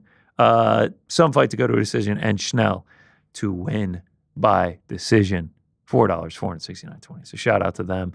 And congratulations on your wins. That is unbelievable. Parlay Pals? Parlay Pals. Parlay Pals. We already got Pete's pick. He is going with Mason Jones, Jeremy Stevens under 2.5. randomizer. Frank goes first. I'll go second. Rick will go third. Wow, fast! You predicted the randomizers. I'd already put it in. Oh, all right. Go ahead, Frank. So I'm gonna go with Misha Tate and Yana Santos. They're gonna scrap, so they're gonna go over 2.5 before we find out who won. Oh, they're gonna scrap, so they'll go over. Yeah, they're just gonna keep scrapping. All right, just scrap, baby. All right, bet. Love it. That leads us to me. I'll go main event. I'll go with Corey Sandhagen. I will say that he gets on the bike and just out volumes, out points Davison Figueiredo over the course of the 5 rounds. Minus 535. That's crazy, but that's what I'm going with. Corey Sandhagen. Give me that sweet, sweet, sweet Bo Nickel value play. Minus 340. Bo Nickel money line. Easy. All right. I said Jones Stevens under 2.5. There it is. Bo Nickel, Corey Sandhagen, Tate Santos over 2.5 plus 235. Man, we need a win, boys. This is it. This is the win. This is the one. This is the win. This is the win. All right. Let me run through my picks real quick, and then we can do voicemails and super chats. Yes, Kwang Le. I am taking him to win here. I just think Bolaños is too one-dimensional. I like the range of Kwang Le. I don't rate either guy very highly, but I think Kwang Le makes it dirty, mixes it up, gets the takedowns, and I think he gets his hand raised. Next up, Misha Tate. Boring decision victory. She gets the wrestling going, gets the takedown, controls the fight, stays on top, gets some damage, gets out there. No finish, though. We want to hit that parlay, boys. Yeah, I'm saying 29-28. Next up, we talked about him earlier. Sergey City, dog, savage. I think Smotherman's a bit of a glass cannon. We've seen him put down with a jab. We've seen him knocked out before. Got KO'd on Dana White Contender Series. I think City just stays at range. I think when they do meet in the middle, I think he has the bigger moments. And I also think he gets this one done by a decision. A couple parlays. Bakayev, Jones, Bo Nickel, minus 104. And then I'm going heavy on Bo Nickel, Corey Sandhagen. I like that in the co-main and main. And then a little PFL to send you on your way. Rodrigo Nascimento making his debut and Simeon Powell. Those two money lines pays plus 190. And those are my bets for the weekend. We will be there in Des Moines. We're there, baby. Can't wait. Frankie, what do we got for voicemails, brother? Yeah, let's voicemails. By the way, to leave one of these, we're listening to them now. To leave one of these, 415 SUP BITB. SUP BITB. Yeah, let us hear those sweet, sweet voicemails. Boys in the back. Shout out James Kahuna. Just had a question for Frankie. Frankie, do you play any newer games, like modern games on modern consoles, or do you mostly just play throwback games on old Nintendo consoles? Just wanted to get an idea of your taste in video games. I think I kind of know, but just wanted to maybe get like the top 3 games that you play. Maybe top 3 currently, maybe top 3 all time. But thank you, Frankie. You're the boy. Rick, you're the man. DC, you're the fucking boy. Your bets are awesome, dude. Oh, wow. Appreciate it. Keep making me rich, dog. But, all right, Nice. boys. Love you guys.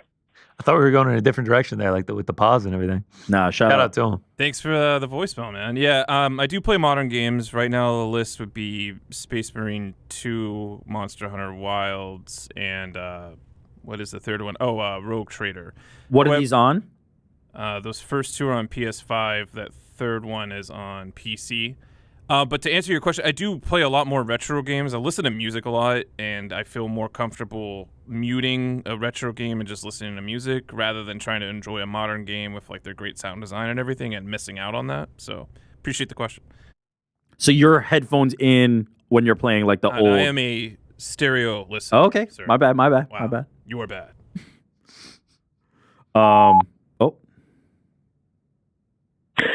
Hey, boys, this is Ben Turk from Tucson, Arizona. Oh, Shout out. Shout out, brother. Super chatting a lot, but a question for you guys to hear my voice. How do you feel about Israel Adesanya and his world tour of going to different gyms, and even David Goggin, even throwing up and training with Kamaru Usman, Sean O'Malley, all the likes? Do you think he's trying to get prepared for a different style of Sean Strickland, or what do you think it's for? I know he needs the Sean Strickland fight because, yeah, he just really needs it badly. What the fuck was that? But shout out. Thanks for the option of calling, and appreciate you, boys. Yeah, I think it's sick. I love seeing him not only did he train with O'Malley, like they went out to dinner, they were chilling, they were riding around in the Lambos. He's going out with David Goggins. I think it's cool, man. I think I saw him on Usman and Cejudo's podcast. They're all kind of joking about how they've each lost 3 straight. Yeah, man, I think it's dope. Like I love elder statesman Izzy. 100%. He's done everything he's needed to do in the game. Like now I feel like he's just kind of trying to enjoy it. I don't think he's like going around like trying to get any tips or anything from anyone. I do agree. I think the Strickland fight would be good. Get a redemption, maybe get back in the win column. But I don't think he's pressed on anything right now. I think he's kind of just chilling. Did you see him with Goggins? Yeah. That dude knows how to put people through the fucking ringer, huh? Some of the guys that were like, cardio machine, like next level. You think of Tony Ferguson, you think of Israel Adesanya. You're like, there for 5 rounds, and then it's just like, nope. I want to see Marab versus David. I mean, that's or maybe Malcolm, the second machine. Shout out. But I love Izzy just doing all this stuff, like doing like MMA, like fantasy camp, where he's just like hanging out with all these different guys. It's great. It's the perfect thing for him to do at this point in his career. What's up, boys? It's Kane from Northern Saskatchewan, Canada. Fuck yeah. I just wanted to say you guys always give me a good laugh, and Frank's the man. He's like my spirit animal from the States. He's always just off the wall, going against the status quo, and that's me in a nutshell. So keep up the good work, boys. I watch every Thursday. Peace. You're the fucking man. That was a great accent, great message. Nice, short, and sweet. That was Northern Saskatchewan is what he said. Frank's a spirit animal. That's great, man. Shout out. Damn straight. Hey, boys, what's up? Long-time listener, first-time caller. Shout out. I will be in Des Moines, Iowa. First, are you guys still going? Yes. Second, how can I get that photo up? Because I need it. And third, let me treat you to the greatest restaurant of all time, Slim Chickens. Slim. You never had it. It's so great. Slim. Also, this will be probably after UFC Kansas City. Carlos Peratas is going to knock out Ian Gary, flatline him, and then Corey Sanhagen is going to do the same thing to Figgy. Oh, no. Do you guys agree? Anyways, shout out my boy Ariel. Have a great day, boys. Shout out to you, brother. Unfortunate on the Peratas one. Almost got it there in the 5th round. Hopefully he didn't jinx Corey Sanhagen as well. There's an element of like the fact that we're playing some of these the week after that is just amazing. Slim Chickens looks like it's a chain. Maybe we'll try it. He asked about the photo op. We'll be around. We'll be around. If you see us, please say what's up. If you see us around the area, and we'll be around, give us a shout out. I can't imagine downtown Des Moines is like too much of a big spot that we're not going to be within a few blocks of anybody at any given point. Find us. We'll be there. We're gonna more than happy to take a picture. Yeah. It's actually an honor. I get to tell my mom the next day, be like, "Yeah, some guy asked me for a picture. It was crazy." And she's like, "Oh, that's so cool." It'll be great. So, please say what's up. But yes, we'll be around and shout us out. Oh, hey, Connor. This is your dad. Just was hoping for some clarification on this week's episode. Just heard you say you were drinking beers in 2011, and then you said that you were only 17 or 18. Just hoping for a little bit of clarification on that. Please stop ripping cigs. Thank you. That was fucking amazing. Oh, that was great. I actually did think about that when I was doing it.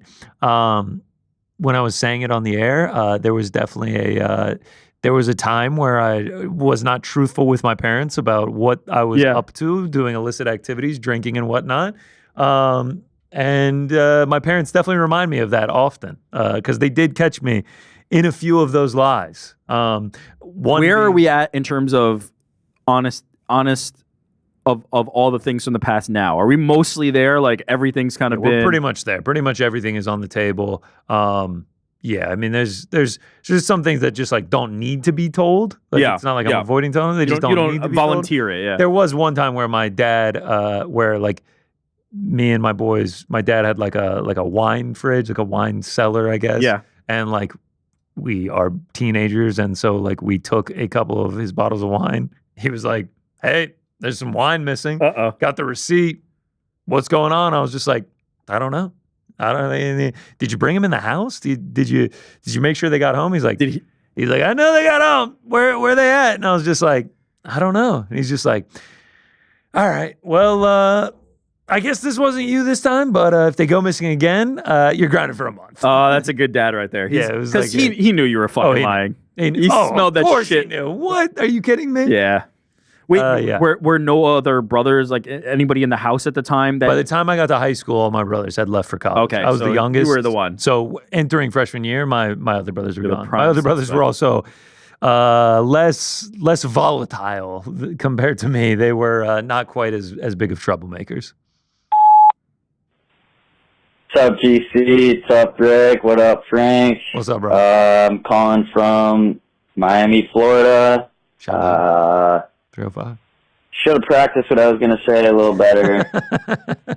Disregard this message, and I will try again. But honestly, didn't think the phone number was going to work. So all good stuff. See you at the top. See you at the top, brother. Shout out to Miami. That number right there on the bottom, that works. Oh, it works. That works. Call us. Works, man. It's real. It's legit. Hello, boys in the back and everybody listening. This is Matthew from Seattle, and I'm calling with a quick question and then an important message for the team. The question I have is, how do you guys know and how do you navigate when Ariel knows something that he's not allowed to talk about? So, for example, when he was kind of hinting at TKO boxing becoming a thing during the Jake Paul Canelo saga, he wasn't explicitly saying that it was going to exist, and then fast forward a little bit and, the announcement comes out. So he must have known about it ahead of time, but he can't talk about it. So I was just curious how you guys navigate that and how you can tell.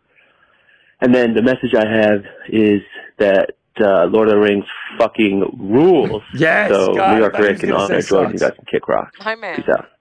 My man. He knows what's up. He knows ball. How do we navigate it? We don't really have to do any sort of navigation. That's really on him, on like what he discloses to the public. How do we know? I mean, he typically will tell us stuff, and like it's never our place to tell it. Yeah, I think he's asking, how can you know? Like they want to figure out the sauce. So if he blinks, he probably knows something. How would they know? How would they know? No, there's no way to know. They're trying to get. All that I'll secret say sauce. is if he feels confident in something, it's usually right. Well, that's the thing. Like, as you can imagine, we don't know a fraction of what Ariel knows in this business. He has all the connections. He's doing all that. We are not journalists in that regard. Like, we are not looking and talking to managers and talking to athletes and talking to sources and all those things. That's his realm and his domain. We don't know a fraction of those things. If there's certain things that like it would benefit our job for him to fill us in on, and we can like be better prepared, he'll do it. If it's something that's vaulted, he would never break anybody's trust, and he keeps that in, and he keeps that secret. So it's like one of those things that he navigates and manages that and manages those relationships, and we're just his support on stuff like that. But yeah, we don't do that role, so we're not really like in that position or space often. Yeah, I mean there literally are times where he's breaking news on the show, and it's getting broken to us too. Yeah, we're like, oh shit, all right, or like a good lineup. That relationship and that trust that he has with his sources, that he has with the people he talks to and things like that, that's very like sacred. And so he's the best in the business and has done it forever. And so it's one of those things that like, if it's vaulted, he's got it in the vault. And if it's not, we know about it. But to Connor's point, if you're a smart fan out there, when Ariel is saying something, it's worth paying attention to. He knows things. He's been in this business a long time. He has a lot of relationships. When Ariel Helwani says something, pay attention to what he's saying. What's up, boys? MMA Panda here. What's up, Rick? What's up, Gorgonzola Cigarettes? What's up, Mysterious Frank? Least but not last, but not least of all, sorry, it is Miss Andy. Andy, the only question I got for you is, Leones or Magallanes, mama? The only thing, that is the only important thing that I want to know from this show. Second thing, guys, quick and to the point. Awesome show, awesome content. Frank, your lists are a little sus sometimes. Rick, your lists are definitely sus sometimes. Connor, no complaints, brother. Continue the good work. Oh, that was it. That ended abruptly. Andy, what's the answer? So, okay, for context, Leones and Magallanes are baseball teams in Venezuela. Okay. Oh, shit. Okay. Yeah. So this is like, I loved hearing this. So I'm a city girl. I'm caraqueña, so Leones all the way, baby. This is incredible. Yeah. I love that shout. Who's better right now? Who's doing better in this moment? Couldn't tell you. Wow. Venezuelan baseball on the come up. Him calling me Gorgonzola cigarette for GC that is a real fan right there. That guy has been around for a minute. Shout out MMA Panda. All right. What's up, guys? The boys in the back. This is your boy Pedro from Chi-Town. Sending much love. Love the show. Huge fan. Appreciate you. I've actually been watching Ariel's content since like 2017-ish. I must admit at first, New York Rick, I don't remember what it was, the take that he had on a certain topic that I disagreed with so much. Burritos? I was so upset at work that day. I said, how could he even? I wish I could remember what it was. But nonetheless, fast forward to today, New York Rick, love the guy. Amazing takes on everything. GC brings a lot of character to the show, knowledge, bets, good stuff. Frank, awkwardly just cool as fuck. I love the banter, the chemistry. Shout out Ariel. You guys are my second favorite show, right behind the Ariel Helwani show. Love you guys. This is what I look forward to every week. I honestly wish the boys in the back were on more than once a week. I understand right now it may not be possible. Maybe in the future that'll be possible. Real quick question. If and when UFC comes back to Chicago, would you guys be willing to come out here? Have you been to Chicago, one? And two, would you be willing to come out here and do a meet and greet? Would love to get a picture with the boys in the back. Ariel, of course, as well. Much love, guys. Appreciate the message. Been to Chicago. Love it. Great. Been to a White Sox game. Don't need to go to Wrigley. Been to a White Sox game. B, would we go for Chicago? I feel like at this point, UFC Chicago is going to be so legendary that they got an event back in their city. Like, it has literally been years of Chicagoans? Yeah. Chicagoans. People from Chicago that have been like, when are we getting UFC Chicago? When are we getting UFC Chicago? I would go back just for that, as long as it's in a warm month. January, I'm not going. I went to the last one, or not the, was it the last one? I don't know. I went to the Cejudo Moraes one, which maybe was the last pay-per-view. I don't know if it was the last event there, but I've been to Chicago many times. One of my great friends, shout out Tessa Hirsch, is from Chicago. I would definitely go to Chicago. It's a beautiful, diet New York. It's a nice little quaint fake New York, and it's quite nice. Wow, quaint. Tiny little baby mini almost New York. Los chicos de atrás, Connor, Rick, Frankie, name's Gonzalo from Puerto Rico. Sick. Listener, watcher, all of it. I got one question for you boys and one good one. All this buzz, Islam, Ilya, Charles, what is going on for International Fight Week? But no, boys, no, it's not Ilya. It's not Islam. Heck, it's not even Jon Jones. Someone get the damn Abram bike, put it in the middle of the cage. Let's get GC. Let's get John Brady in there. International Fight Week. Let's just have him bike in the middle of the octagon. Prove who the baddest man in the world is. Let's go! The fans, that was a great message, by the way. What a promo. That was fucking tremendous. From beginning to end, the Spanish into English. That was, shout out to Puerto Rico on that one. I think the fans would love that. I don't think we would get booed at all. I don't think people would be like, what the fuck is this? I don't think Averon would be like, is Guron back? Yeah. Is Guron back and he's biking? Great idea. I support it wholeheartedly. It's great. Hey, boys in the back. This is Trey from South Dakota. Oh, shout out to South Dakota. Frank, I normally am hating on you. GC, you're obviously the greatest. But after finding out that New York Rick is one of the melee sayers, the hierarchy what are you, is melee? changing. Yeah, melee. All I got to say. Reese's. Love you guys, though. Reese's. But seriously, maybe PC should replace New York Rick. Come on. He's got his own show. Shout out to the crowd. I don't get mentioned, and then I get shit on and replaced by actually pizza. with him. I'm big melee and melee. Melee. Yeah. I'm also Reese's over Reese's. Yeah, Reese's. Actually, Frank, Reese's or Reese's? Yeah. Oh, what's up, lads? Pop culture question for you. Who do y'all got? 1 silverback gorilla versus 33 New York Ricks, 33 mysterious Franks, 33 GCs, and 1 Jocelyn Edwards. who the fuck is winning that fight? All right, thanks, boys. When he said one and then he started J, I thought he was going to say Jon Jones. One Jocelyn Edwards, the way she looked last week, the gorilla's fucked. Take it out, yeah. The gorilla is fucked. I think we're fucked in that one. I think we're fucked just because we're just like such gangly armed weebs that the gorilla's running right through us. But like, I feel strongly that if you gave like 100 real solid men like that had some like strength and fighting capability, that's just too many men for one animal that is like the equivalent size of us. Like I get he's bigger, but like 6 feet. I know he's muscular, but like you're getting casualties, you're getting injuries. You just have to hoard them until you can get all 4 limbs down. Once all 4 limbs are down, it's go time. You're choking him out. You're clawing his eyes out. You're taking his teeth out and stabbing him with it. It's getting nasty. Wow, you're getting me. I was thinking about this.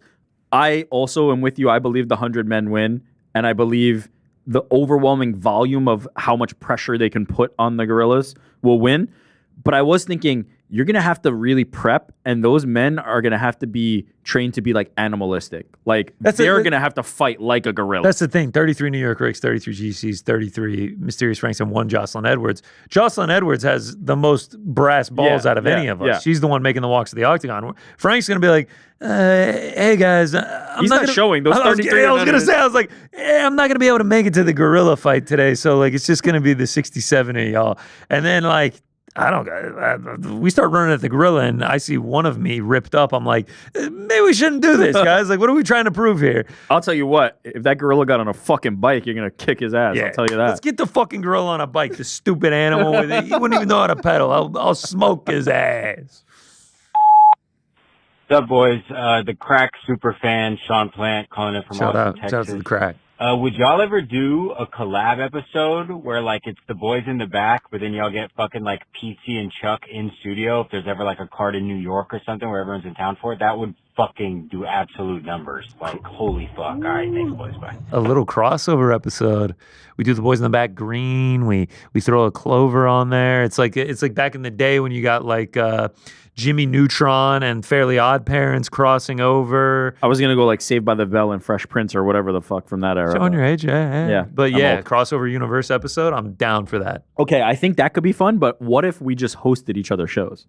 Oh, what if PT and Chuck did the boys in the back and we did the crack? I don't know how it would be any different, but I'm down for that. No, we would just do like more of their style. Like their style is like the crack is more, okay, here's topic, conversation, bring this in. What? PT potentially coming maybe for the Katie Taylor fight. The boys in the crack. The boys in the crack. That's the crossover. Actually, sorry, that doesn't sound great. The boys in the crack does not. The boys better and written. The crack. It's better. Yeah, that's probably. Drop the I right there. Boys in. That would still be boys in the crack. I'm game for boys in the crack. I'm down. Boys on crack. There we go. That's it. But then we'd have to actually smoke crack. Now you're talking numbers. If we did boys on crack, that'd be incredible. The boy walks in here and just, yo, what's up, lads?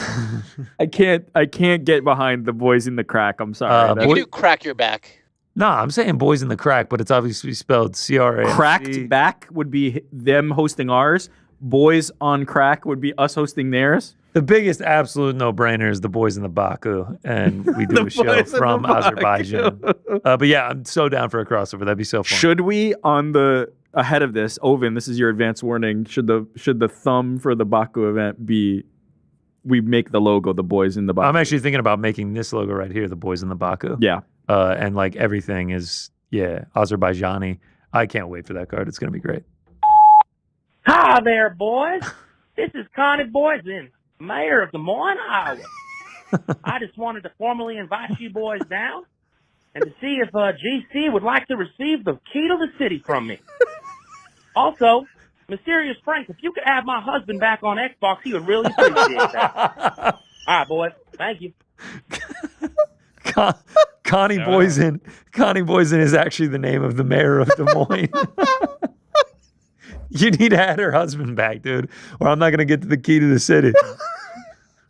I'll see what I can do. The Frank video game add me thing is just killing me every time.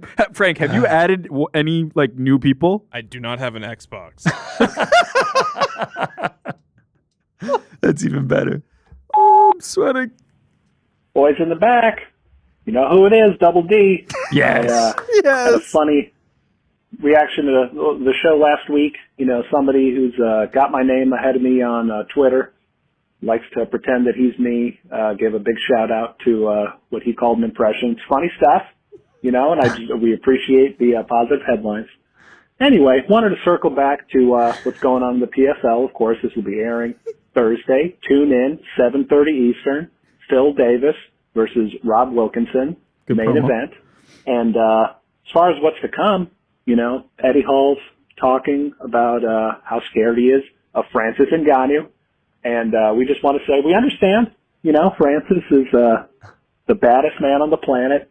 Eddie is the strongest man on the planet. So here's what we're offering. An open weight tournament that Eddie Hall can join. We can get Dylan Dennis in there. We can get Francis Ngannou in there. We can get, you know, who do you guys want to see? That's what I'm calling in. Those are the three.